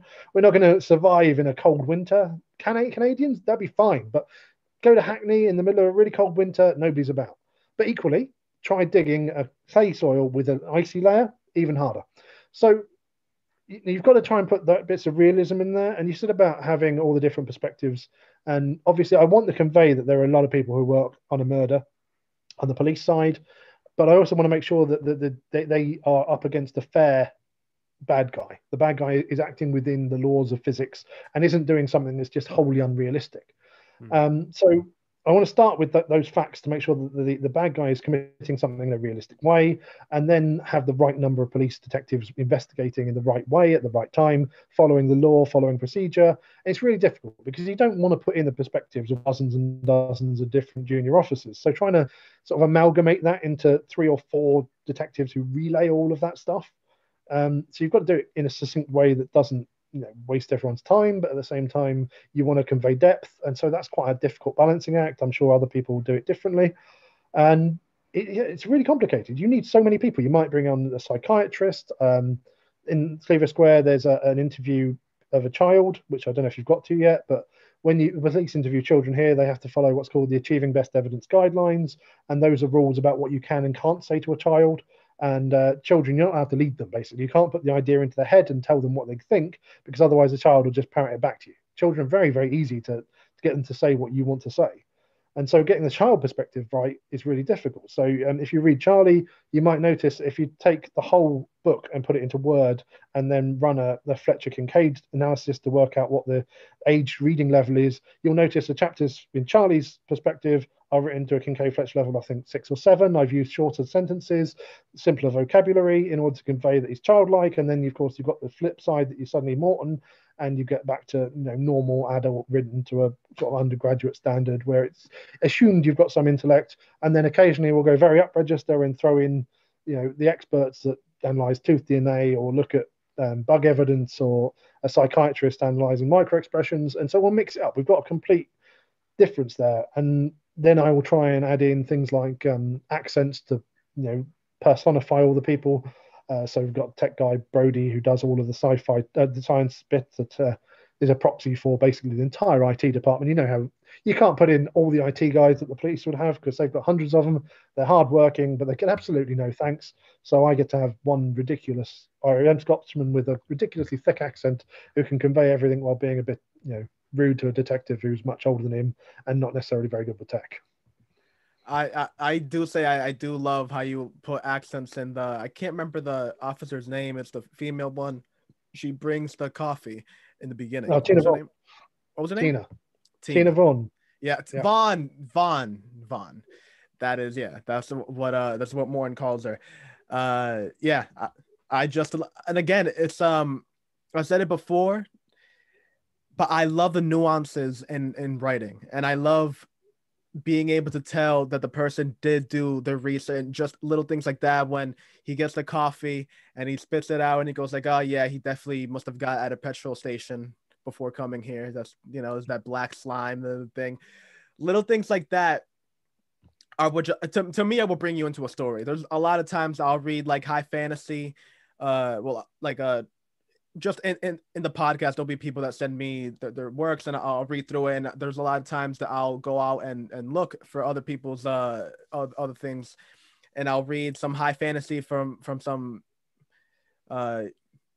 amateur just started first novel debut, and it's awesome, but there's no nuances in it. Their character is an arch is a bow slinging heroine, and they just kill everything. There's no nuance. They never have anything wrong. It's a Mary Sue character. It's just a straight up self. There's my ego. I'm putting it in there. There's nothing wrong with me, kid. Yeah, and it's almost, and it takes you off because it immediately makes you go and goes like, all right, who is this author? Like, did he just write his fantasy life basically? Like, it's just easy to do, isn't it? I mean, I try to avoid that. I tried to make sure that Morton is almost not a self-insert for the author, but I want him to almost blank enough slate that the reader can self-insert. And as you said, sitting on his shoulder and seeing everything, because I want you to have all the clues at the same time as him. And if you follow them the same way he does, you can work out the ending. Every one of my books, the ending is there.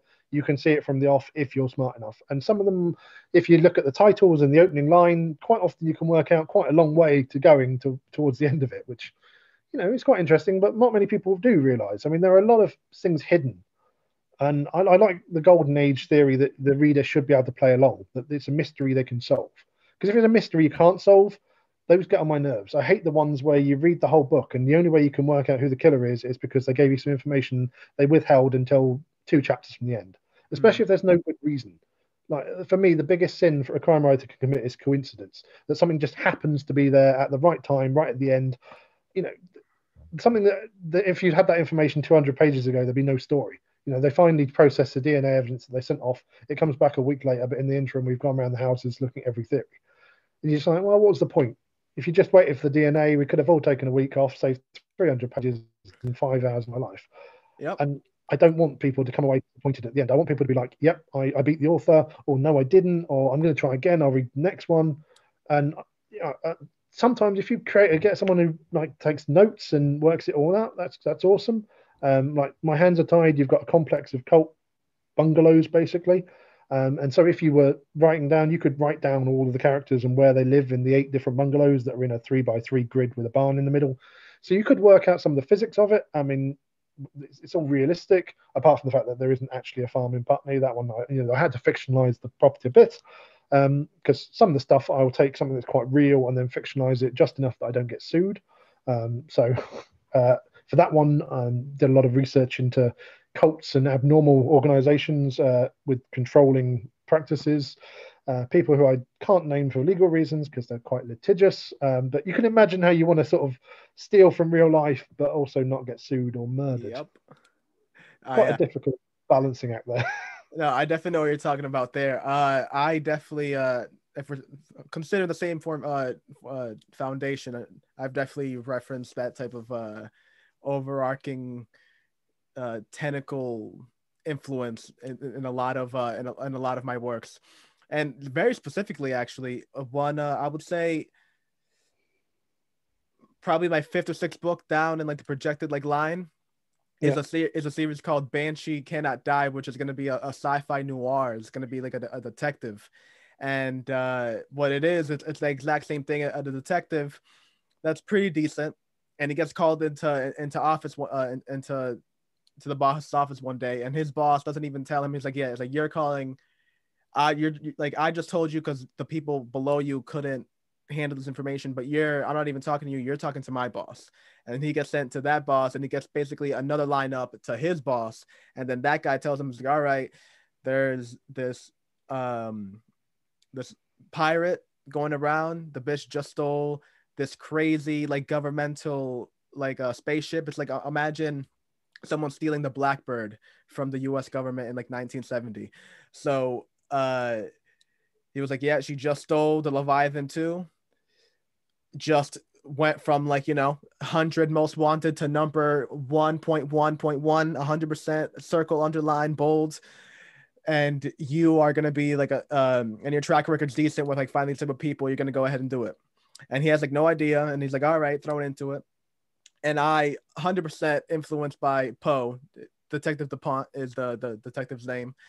Yeah. And he and basically it's just a dive into the cult, because immediately he realizes that this Banshee thing isn't just a person, but it's an idea.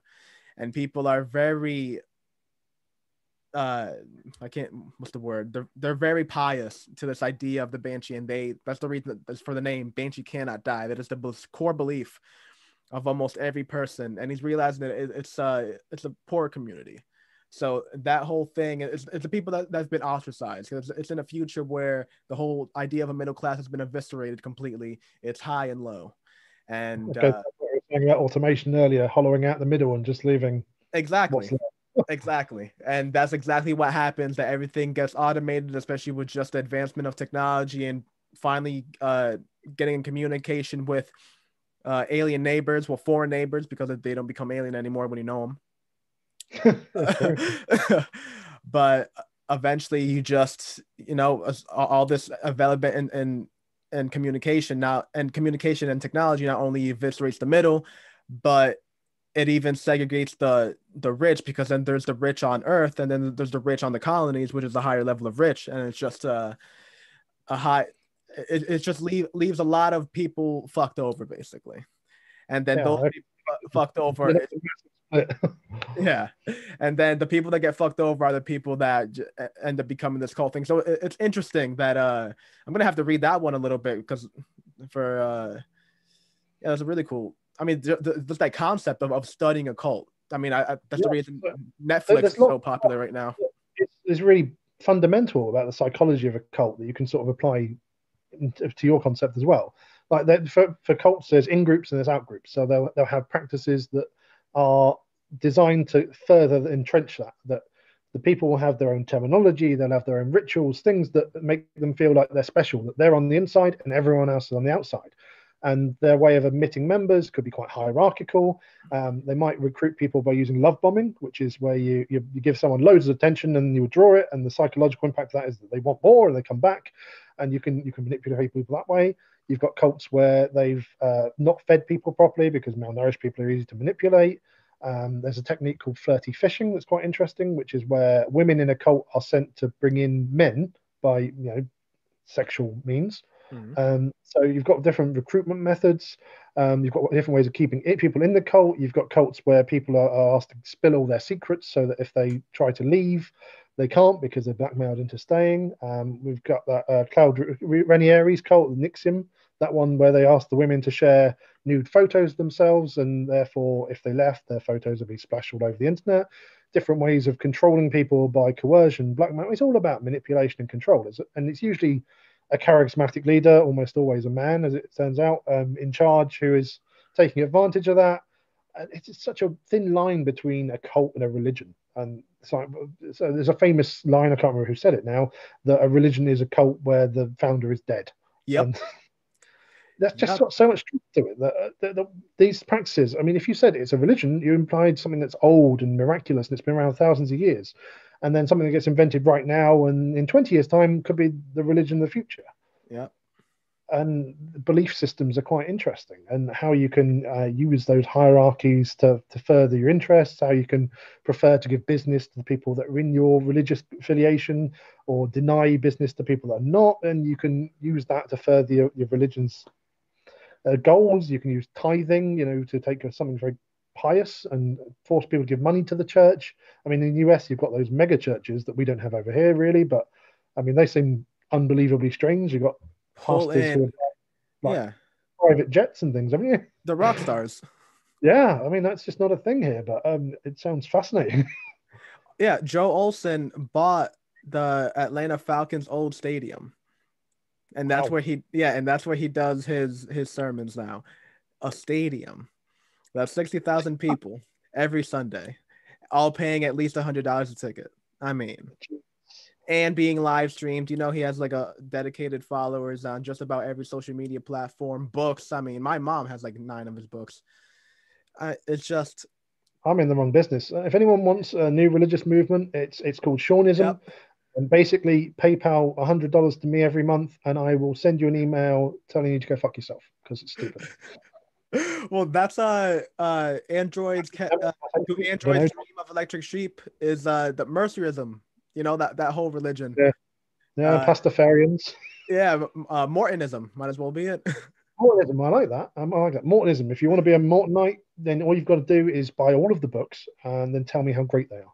And donate about, I don't know, $100 a month. That'd be nice per person. Yeah. Yeah. Should we start with 100? I mean, why not 1,000? Start with 100. Start with 100. Let's start with 100. You got to lure them in the same way you got to give the book for free. Then we hit them with a Walmart $500. Yeah. We'll do it via Patreon. You can just donate via Patreon. It's much easier. Religious donation on a monthly basis, direct debit out your account. Don't worry, you're covered. I mean, it's just as plausible as the other. I mean, there could be an afterlife in which being a Mortonite awards you anything. Can you afford not to take the chance? Exactly. I mean, surely you've got $100. $100 that you don't need now versus a potential amazing afterlife in Mortopia. What, they're giving you 72 versions? We'll double it. What's up? We'll double it. No. When we want quality over quantity here, you don't want a virgin. I mean, virgins are rubbish in bed. I mean, they don't know what they're doing. What I will give you is a woman who's. There you go. It's much better promise. Exactly. She has. Not only does she have one of those collars, like neck bone collars. She has gauges and her hair is colored. What's up? Get 5 of those. I'll take 5 of those over 1,000 virgins. Exactly. You just get what you want. If you want 1,000 virgins, I can find you them right now. worldofwarcraft.com. Just off you go. Boom. Did you ever play that game? No, but I played Hearthstone. Okay. Yeah. I mean, that could be a religion. The amount they charge. Jesus Christ. Oh, dude. Just like a religion, World of Warcraft is one of those things that when you get out of it, you're like, my God, they finessed me. I mean, every year they got me for 50, the retail price of the expansion, then $15 a month. And that was based, because you're dedicated, so that's forever. Yeah, and every month, all you're talking about is how much shit the game is. You're like, oh, I can't believe they're doing this. Right? It's like paying for government. Like we complain about government, but we can't do anything about it. It's like paying for another government. It's like you're paying to complain. Oh my God, that game. Are you into video games at all? I find that I can't do them because I just get too addictive. I'd rather get obsessive about writing than. Yeah. I mean, I quite like video games. I mean, I grew up with the Nintendo Entertainment System, the original one, and then the SNES, then the GameCube, 64 GameCube, and all the rest of it. Although, as of today, the PlayStation 5 is out, so I'm officially outdated once more. I haven't got one of those yet. If anyone wants to send me one of those, you get 10 points in Mortopia. Yeah, Mortonites. Go ahead, please. Mortonites, send me a PlayStation 5. To your not the digital, the cheapskates. Yeah, and it looks really cool. I mean, it would look ridiculous next to my television. I mean, it looks like a router or something, doesn't it? I'll tell you, it's one of those things that I feel like I'm getting. Well, I've always been backtracked because I grew up in the Dominican Republic, so I didn't have color TV until I was 7, and then my first system when I was like 8 was the 64. I didn't get a GameCube until I was like 9 or 10, So like I'm on that same level. I didn't get a PS3. I never got a PS3. I had a PS2 like all throughout high But you school. get to enjoy like the original Mario Kart, Double Dash, Super Smash Brothers. I mean, these are like the classic games. Legendary. All of these games now. Still to this day, I like anytime I get a hankering for playing a game, those are the games I want to play. I never liked Call of Duty. I never was a fan of that type of shit. I'm just Like not very good. that too. That doing too. If I was good, I'd probably like it a lot. But like you pay 4 seconds with a friend of yours, you're like, dude, I'm not even playing. Why be here? Corn killed over and over. Dunk, dunk, dunk. Whereas Headshot, Mario headshot, Kart, headshot. great rubbish. Mario Kart's great for that because it's so balanced. If you fall behind, you get a more powerful thing. You can lightning people. You got the bullet bill. Off you go. Yep. Blue Yep. shell. Blue shell's the blue shell's my favorite, and you know I get that all the time because I'm always in 8th place, and they always guarantee I get the 6th place. I'm like, hey, what's up? Not the last one, motherfucker. It's when you're in first place and someone gets you right by the finish line with the blue shells. Oh, That's emotional. That's like Monopoly. Yeah. That's like a Monopoly anger. You're like, dude, we have problems now. I can't speak to you for at least 2 weeks. Monopoly is evil. Yeah, that's Monopoly level. Oh no. There's like a world's longest Monopoly game version out that came out last year. It's like 2 layers of Monopoly, so you can play for like 20 hours straight. No, why would you do that? Why do you do that? I've played Monopoly as a family one time, and I remember at the 4-hour mark, it was one of those things that we really just understood to never do that again because we were really hating each other. Not the small Thanksgiving bickering. I mean the full on. All right, you at your core, you've been all horrible all your life. If you haven't tried it yet, Overcooked is just like the most ridiculous, insane argument generating game you'll ever try. It's so ridiculously addictive and simple. You've just got to fry up dinners and all the rest of it and serve it. And it sounds so basic and childish, and it is. But it's also really addictive and fun. And it's all about teamwork. If you look on YouTube, there are videos of couples playing Overcooked, and you can just see it causing divorces all over the place. Anyone you don't like, send them a copy of Overcooked for Christmas. Overcooked? Just cause arguments. Just like tossing a gaming grenade in there.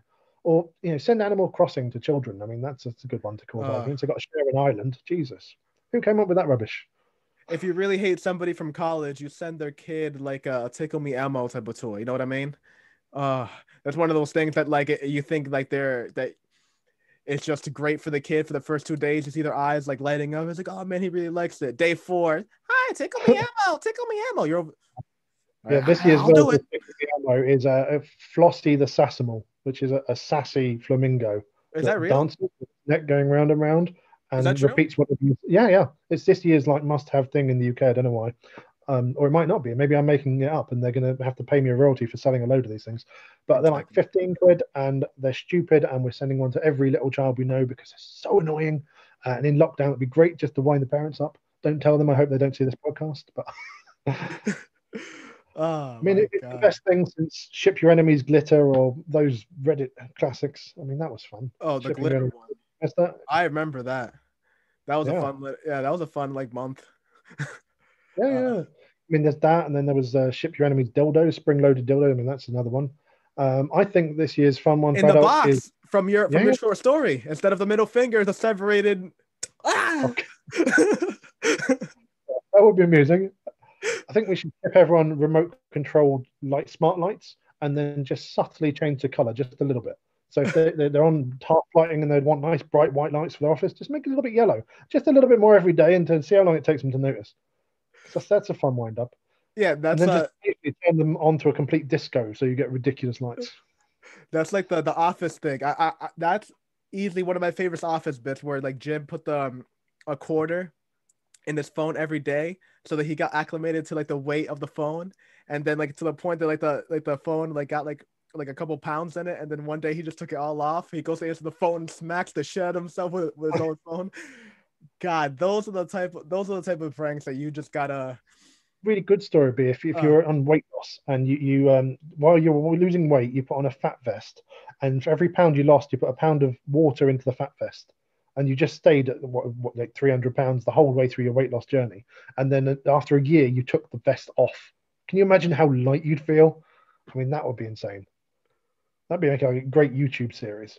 Yeah, that'd be like strength training basically, because your body would be like under constant. It'd be like you're on a different planet. You're like higher G's. be like you're just constantly fat. I mean, Oh my yeah, I'm God. not fat. I'm strength training. Well, yeah, that's what you got to say. It's I'm always in training. I'm not writing. I'm conceptualizing. That's what it is. I'm not I mean, being that I'm is a not being thing. lazy watching Netflix. I'm conceptualizing. I'm studying. Leave me I'm alone. researching. It's research. Yeah, I'm researching. Leave me alone. I'm researching quite a lot. Why am I That's why naked? Why are you in my house? Well, for so 7 series in the DCI Morton thing plus the novella, right? Yeah, Are you that's it. currently working on anything else? What's the timeline for projected So works? I'm hoping to have another book out early next year called The Grifter. So I wanted to write a straight up revenge story. So I thought the most interesting thing would be, a guy who loses everything. And so I started with the idea of who loses quite a lot, and we've come up with a guy who basically he's working as an electrician on a building site because just I can see out of one of my windows there's a massive bloody building site and it's been driving me mad. So and one day a few months ago I heard a scream come from the building site and imagine someone getting hurt. Now, I don't know what actually happened, but I imagined it was like an electrician having a dodgy electric spark. And so I Googled injuries on building sites and looked up the different compensation tiers for personal injury claims against building sites and found a case of an electrician who had a spark injury and he lost his lower limb because it needed to be amputated after he got electrocuted. So I thought, what would happen if, I mean, you'd be pretty better, wouldn't you, if you're working a normal job and then not only do you lose your lower limb, but you also suffer months and months of pain. You've got the prosthesis, you've got the sleeve. The suspension sleeve is a weird thing. Apparently, you can't shave your leg ever again if you've got a suspension sleeve. I found that out the other day. Ever Tip it for you. again? No, because you need it to adhere to your leg so your stump can adhere to your prosthetic. And obviously, it's quite expensive for people. The prosthetics, especially in the States, obviously got paid because we've got the NHS.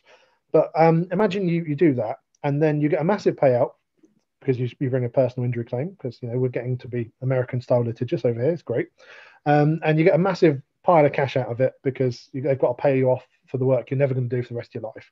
Now imagine you invest that in a Ponzi scheme, and all the money's gone, and suddenly you're homeless, legless, literally, and you've got nothing to your name.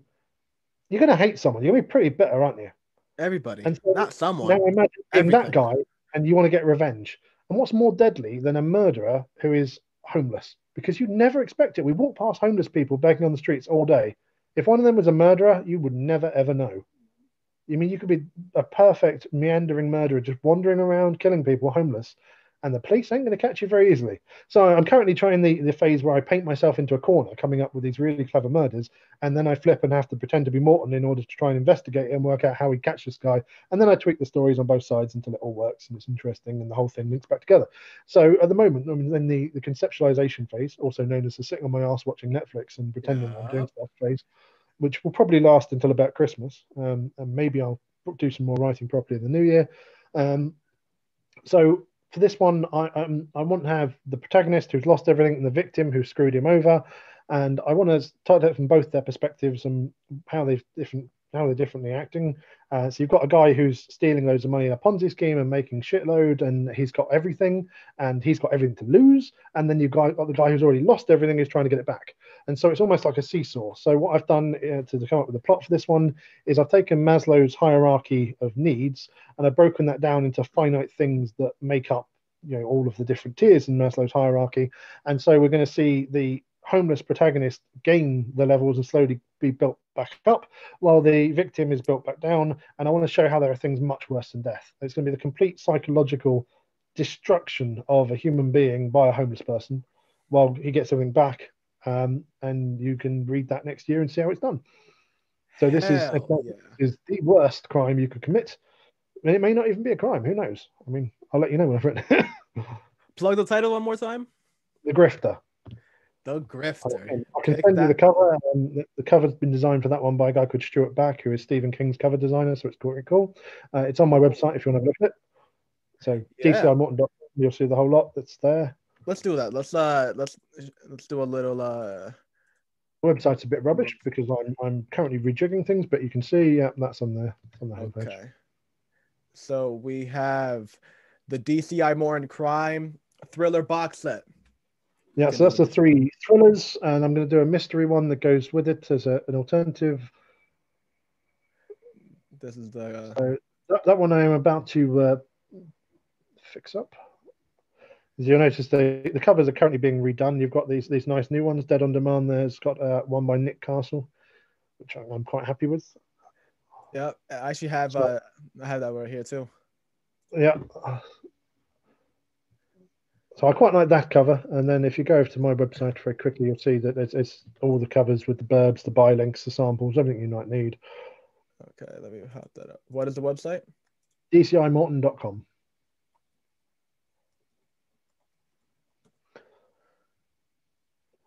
Which obviously I need to renew the SSL certificate for. Thanks very much. Okay. I'll sort that out for this call. But yeah, the Grifter is the one that will be coming out next year, which I'm bringing on a co-author to try and get a bit of depth to it because I like having new perspectives.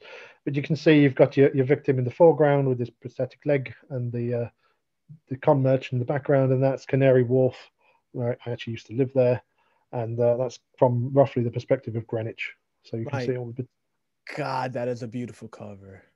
Yeah, it's really good. Stuart Back's very good. I mean, all the covers, the ones at least. I love, yeah. I mean, I love how that it reminisces the city skyline.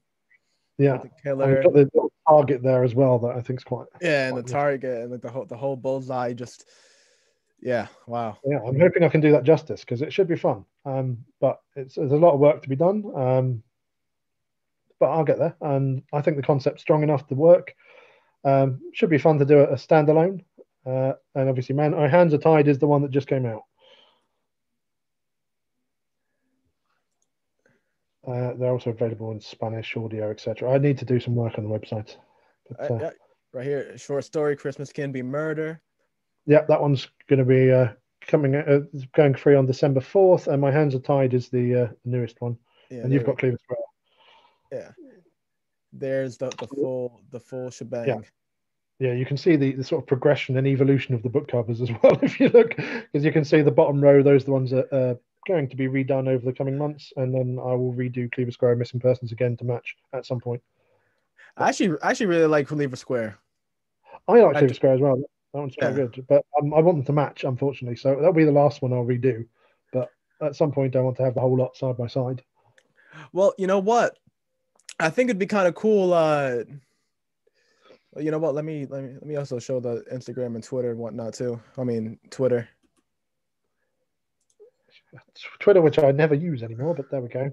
So that people could. I was really addicted to Twitter for a while, like far too addicted to Twitter. Well, hey, you got a ton of followers, yeah. So it's gonna be a good for when you drop the Grifter. It's gonna be a nice little tie to go ahead and. Yeah, I mean, I don't think Twitter sells much anymore, but there we go. It used to. It used to be much better. But I got a bit lazy because I'll take your word for the whole using people of just using Twitter to try and sell. I've kind of turned into that guy. Twitter, you can spend hours and hours and hours sort of tweeting and having conversations, but ultimately, for me, being an author is also a small business, and if I put hours and hours into that, it's hours and hours I'm not writing, and therefore it won't pay the bills. So unfortunately, the work has to come first. I'm sure there are people who do it better that can balance it, that can do social media and writing and research and all the rest of it. But I want to meet that God. I want to meet that God. I can tell you right now, I have completely, because again, kind of bringing that whole theme again that we talked about, turning the negatives into positive. The thing that really pushed me to start, actually, I had talked about talking to other authors and making a podcast forever, and I had talked about taking the writing a little more serious forever, but it was COVID, it was the whole pandemic that actually really pushed me. So it was like, hey, you know what, instead of spending my time bullshitting, I could spend my time bullshitting at the internet. So by the time that this is over, I actually have like a career that I can like be happy with it, or at least a few works that I can point to and be like, hey, I'm kind of proud that I made those. Oh yeah, your new business card slogan: talking bullshit for fun and profit. Yeah, exactly. So I was so when it came to actually making that and turning into a company, I first turned the social media aspect over to another person because I didn't want to deal with it. I just wanted to write. But then I just did not look at it over at all, at all. And they just made the accounts into a completely different direction that I wanted to. I took them over again last week.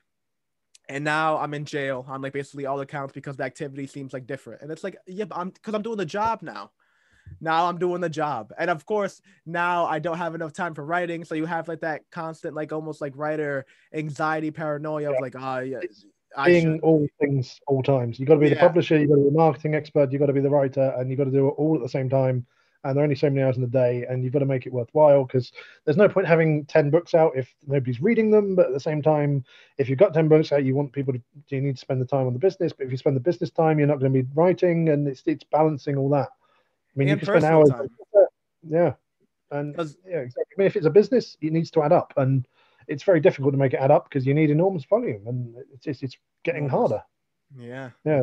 And of course, with COVID, lots of people don't have quite as much money at the moment. So asking people to pay a lot for a book is not quite as fair. You want to try and be as reasonable to them as possible. I mean, that's why The Evolution of Serial Killer is free today, because I want people to be able to pick up a book if they can't afford it. But equally, if you can afford it, please do buy a book from your favorite author because authors don't make a lot, and every single sale counts. And if you've got Kindle Unlimited, great, because Kindle Unlimited is ridiculously lucrative compared to sales. I mean, you buy a book for $2.99, the author gets $2. If you read a 500-page book, the author gets $2.50. So if you can save money and pay the author more, I mean, it's roughly that. It's a bit convoluted because Kindle Unlimited, Amazon decide how much a book is in terms of length, which they decide the page count. Then they decide how much the pot is every month. They divide up, and then they divide the pot by the number of pages read. So basically, the whole thing is convolutedly controlled by Amazon, but it's been like roughly half a cent a page for a while now, just under that anyway. So it's a fair payout, unlike say Spotify streams for musicians where they get fractions of pennies for Fractions. plays. Yeah, I mean, at the moment, it's far more equitable. I mean, I don't know if it'll stay that way. I'm a little bit concerned from like, a business perspective that Amazon are so dominant. I mean, 90% of books are going through Amazon. And of 90. course, if you don't, yeah, at least. And if you don't go into their exclusivity program, you don't get access to Kindle Unlimited, which pays quite well. But if you do, you're tying yourself firmly to Amazon, and then you've only got one place to sell to people. Obviously, I'd rather sell to people directly. But then you've got the logistical side of that. You've got the tax implications of selling direct to readers, and that got a lot more convoluted because they changed the rules last year from point of sale to point of supply. So they went from where the business is based being where you get taxed to where the reader's based. And of course, that can be quite complicated. And there are lots of things you have to have a hat on to deal with. And most of us just want to write. We just want to write good stories, entertain people, and get paid for it. And yet, writing is one of those things that people don't value. It's the bit that nobody wants to pay for. The editors get paid, the marketers get paid, the publishers get paid. You pay $20 for a hardback book. Everyone except for the author is probably being paid quite fairly, and they're probably getting a pension and a salary and benefits.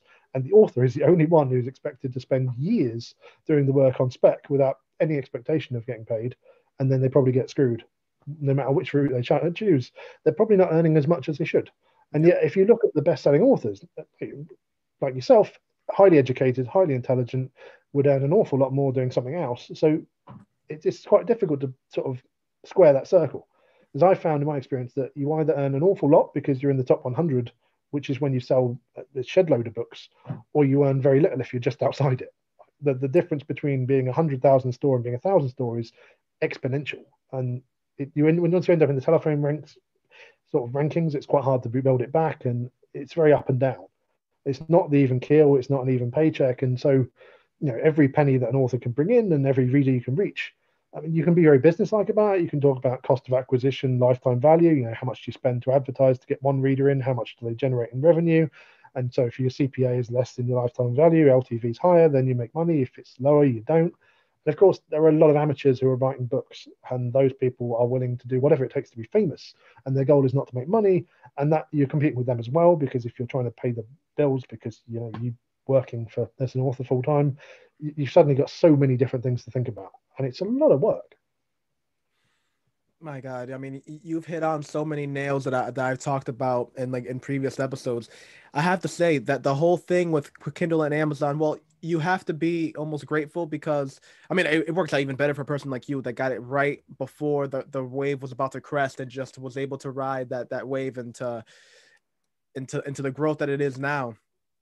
But Yeah, I definitely got lucky, and I yeah, don't know if it'd be the same today, but yeah, it's just the way that you have to appreciate them for that, but the way they're manipulating the market and almost manipulating creativity it really hurts me.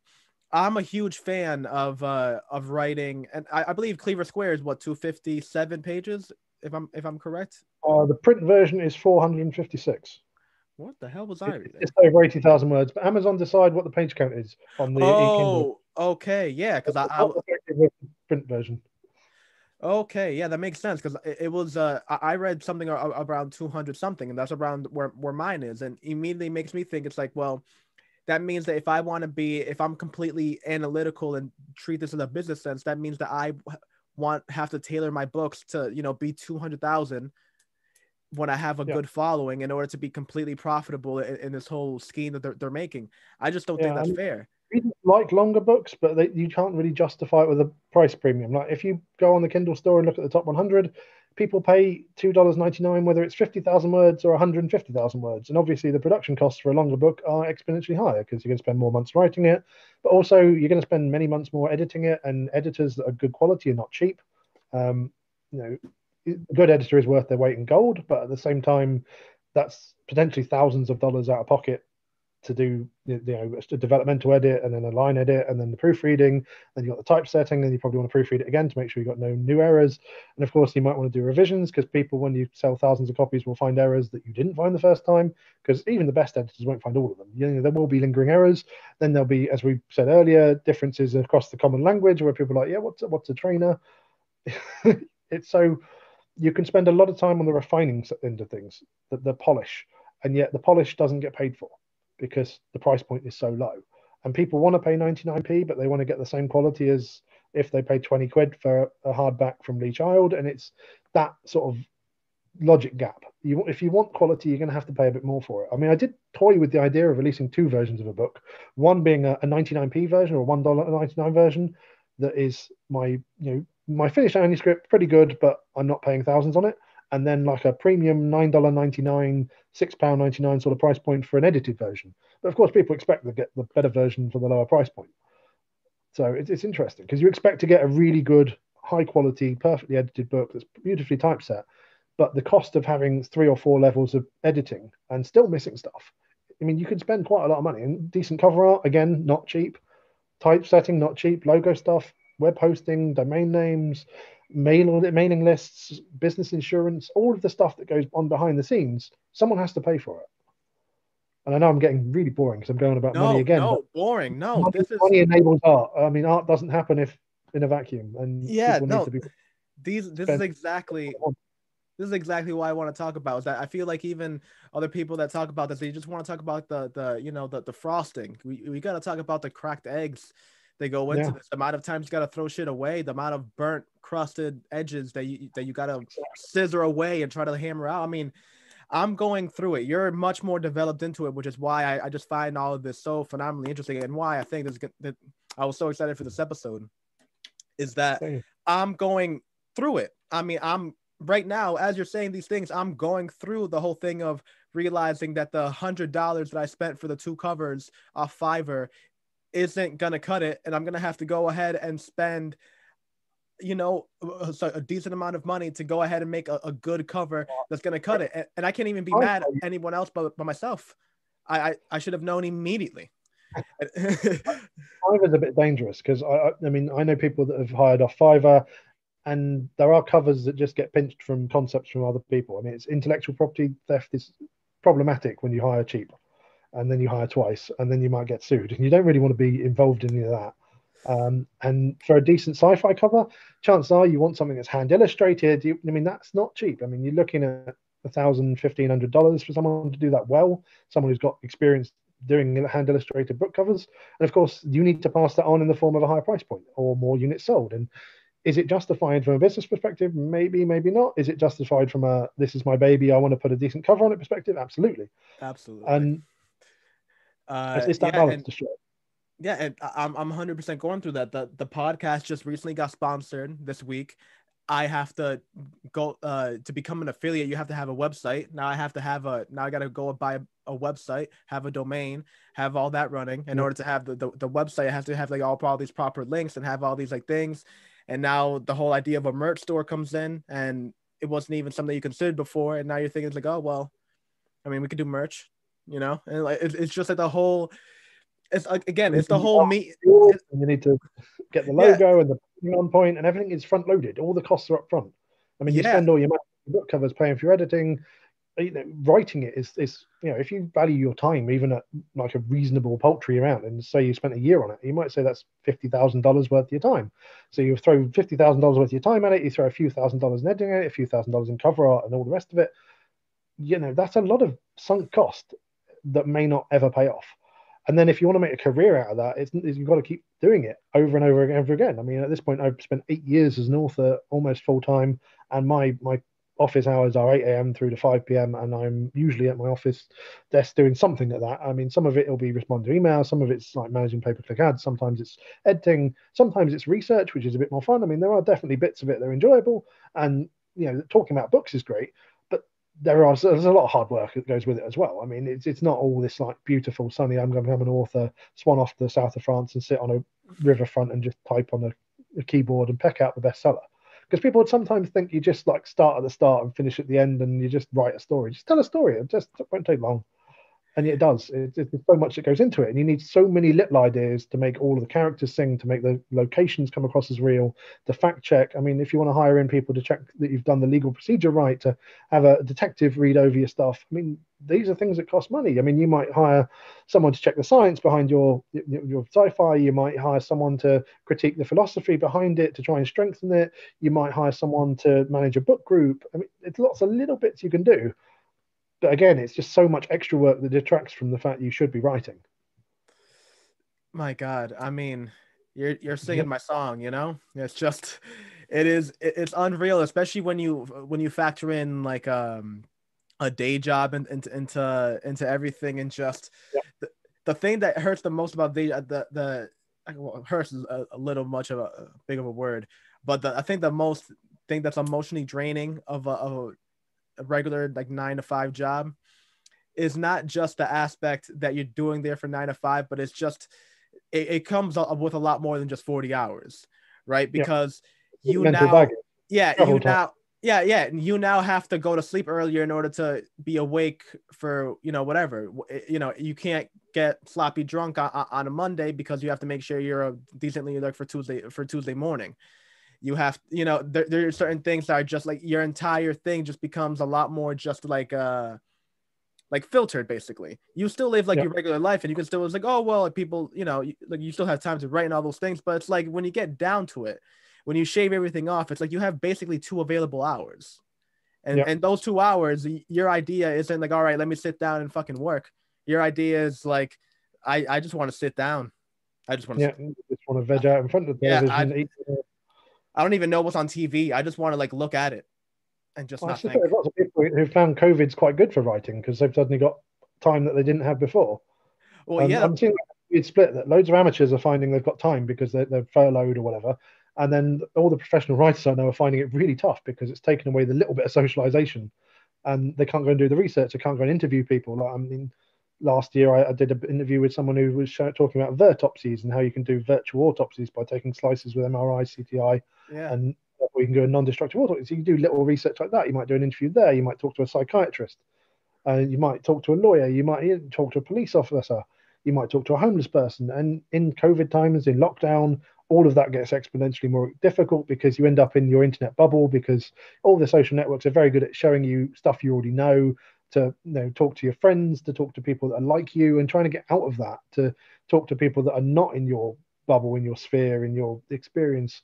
You need a different worldview to infuse your book with authenticity, because you don't really want to read about 30 different characters, all of which are basically me in different clothing. You want to find out about characters that are different. You don't want to read about, white middle class Sean's existence over and over again. That would be incredibly boring and not very interesting. Whereas all the people that you meet out and about, they are interesting, and I want their experiences to come across. I want to do them justice. I don't want people to be upset that I've misrepresented them. I want to make sure that it's fair, it's balanced, I mean, you're going to upset some people. That's inevitable. But you want to try and convey their personality, their life experiences, and you need that flavor. You need that life in there. And without that, it's very difficult to convey a detailed, in-depth world. I mean, you said about Charlie coming across as childlike, about Hank being very unnerving, and yet you have very few words to try and convey that, and you have to test it, and you have to put in different flavors and see what people think, and try again and again and again. And again, I'm going to recommend another editor. You go back to a good editor, and you will find stuff that will improve it. But it's going to cost, and it's going to take you time. I mean, you've got to schedule these things. The best editors are scheduled months, if not years, in advance, and that's difficult. Wow. Well, how did that whole come up of it happen? How did you go from writing the book in 23 days? And I'm assuming you didn't have any of these crazy editing phases for the first book, but I'm assuming you did for the second. Right? For the first book, I had a friend of mine do the developmental editing, Tom. I printed him out a copy and posted him it, and he put pen marks all over it and sent it back. And I put that feedback in there. I did have several. I mean, it's gone through several editions. I think we're on something like the 8th edition now of Dead on Demand. That's the current live edition, and there's minor iterative changes throughout each one. I mean, the 8th one I think is the most polished. But every time people have reported any errors, I've tried to, create a new thing. I've got a change log that shows you what I've changed. Broadly, I try and improve the user experience each time, and I realize that I don't get it right every time. The first book was never going to be perfect, but it's hopefully good enough. Whereas I realized after that I needed something far more systemic. So as well as using tools that are automated to try and help me there, I've got people that I've found over the years that give me good feedback. I mean, the last book was with a new editor, and she is brilliant. I think I sent you a checklist before this interview that with all the things that she checks. It's unbelievably thorough, and she is brilliant. And I'm not giving her a name because she's mine. But the right editor will make your book sing. It'll take an idea that's polished, that's raw and messy in your head, and help you polish it until it shines, and make sure that everything conveys what you intended it to convey. It's still not going to satisfy everyone, but hopefully it'll be better and it'll be more commercial. But whether people want to pay extra for that, I don't know. But let's find out. I mean, I'm trying to focus on quality going forward rather than quantity, because I think it's more important to have good books than lots of books, because good books sell for a long time. And in a really, really crowded marketplace with 30 million books available, choosing mine, I mean, that's a leap of faith. And if I'm asking people to take the leap of faith, I want them to be rewarded with a book that they enjoy. And I want to be at a fair price point. I want them to come away having had a good experience and tell their friends, go check out Sean Campbell's stuff. His books are interesting, they're fun, they're compelling. I raced to the end in 3 days flat, but thank God for that. It was only 99p or $2.99 or whatever I'm charging at the time, because I am experimenting always to see what works, what doesn't. People tend to assume books are higher quality at higher price points, which is interesting, but they tend to buy more at cheaper price points. So there's a sort of a tension there. If you put things free, you move more copies, but people will pick up any old crap when it's free. So go pick up my free crap. And then when you realize it's not complete crap, pay for the rest. Oh, yeah, definitely. Check it out. DCI Morton Series. Which one is the one that's free today? Death. The Evolution Serial Killer is free today only, just for your people. So. Yep, I will go ahead and put that up just one more time. Thank you very much. Just so motherfuckers don't get it twisted. But no, that one's great. I mean, that's the one with the detective who's training other detectives and has to work it out. Blimey. Where's the series page gone? Oh, there, Seven series. Scroll down a tiny bit, and it's just down. Scroll right up. Oh, there should be a scroll thing on there. It's quite interesting. There you go. On the second one, you just went past it, but there we go. Evolution of a Serial Killer. Yeah. Which we'll be getting free, cover soon. Free on Kindle right now, folks. Yep. But if you've got Kindle Unlimited, press the read for free button, because then I still get paid. Yeah, and please, you want to do anything? Yeah, support this man as much as you can. I'm so interested to see how kill more people. I need your help. Oh God, I'm so interested to see the further evolution of the career. So you're writing The Grifter. What is the 5-year plan? What is the is it thrillers and murders forever? Are you gonna? Well, you talked about sci-fi a little bit. I have not. I mean, I keep getting tempted to write that, but at the same time, I don't want to be too distracted. I think if I try and do 3 or 4 different genres at once, I might run the risk of not satisfying anyone, because ultimately, being predictable and as fast as possible on the release schedule, I think, is key to, keeping readers happy. If they know that every 6 months they get a new book from me, or every 12 months they get a new book, that's great. If I split myself out over 3 series, 3 different genres, yeah, it could be different. So I want to do a few standalones, because I don't want to have to stick with the same characters all the time. It gets a bit samey.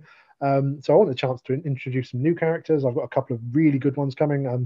In the Grifter, I've got a couple of a really good victim and a really good killer, and I hope you'll join me in seeing inside his head.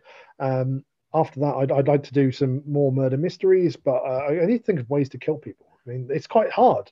I do like talking to doctors and all the rest of it. A friend of mine gave me a really good murder, which I used in one of them. Spoilers. This was one of my favorite. It's brutal, and I don't think anyone's done it.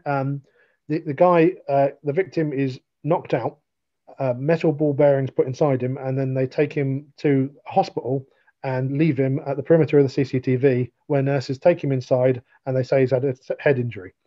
Procedure for a head injury: put him in an MRI machine. What happens if you put someone in an MRI machine while they're full with metal?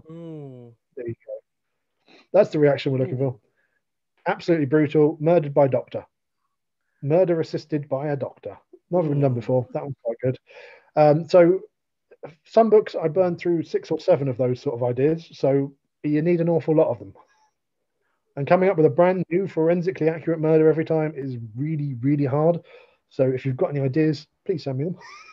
Oh, definitely. I want to keep on. I want to keep in contact. If you ever want to come back and promote more, promote the Christmas Novella, promote the Grifter. I'll easily. Awesome. My microphone is always open for you. I'll happily promote. Thank you. Yeah. So we're gonna have to call. We're gonna have to end it on that note. Thank you so much. Thank you so much for carving out the time with me. I am over the moon, beyond words, that you had time to sit down and speak to me. Just getting your perspective from a more professional and just veteran author has just been enlightening. I'm gonna continue using your. I mean, I had talked about it in the previous episodes. It was reading your narrative prose that made me rewrite the current book I'm writing. I was writing Iris of Mercy through again through the first person, a continuation of the first person point of view I did Allegory. And I realized how much more you could play around with a narrator, not just through the person's point of view, but through environmental and the other characters. And I just fell in love with the concept just from reading your book and the edits that you had given me on Death of Prometheus, and the kind words you gave me right now in Allegory. Just everything has been just extremely harmonious and extremely good feedback. Over the moon. Thank you. Thank you for having me. It's been great. So get DCIMorton.com. At DCI Morton is the Twitter. Follow him. Get the books. Serial Killer is free today. Cleaver Square book number 2 was the one that I read.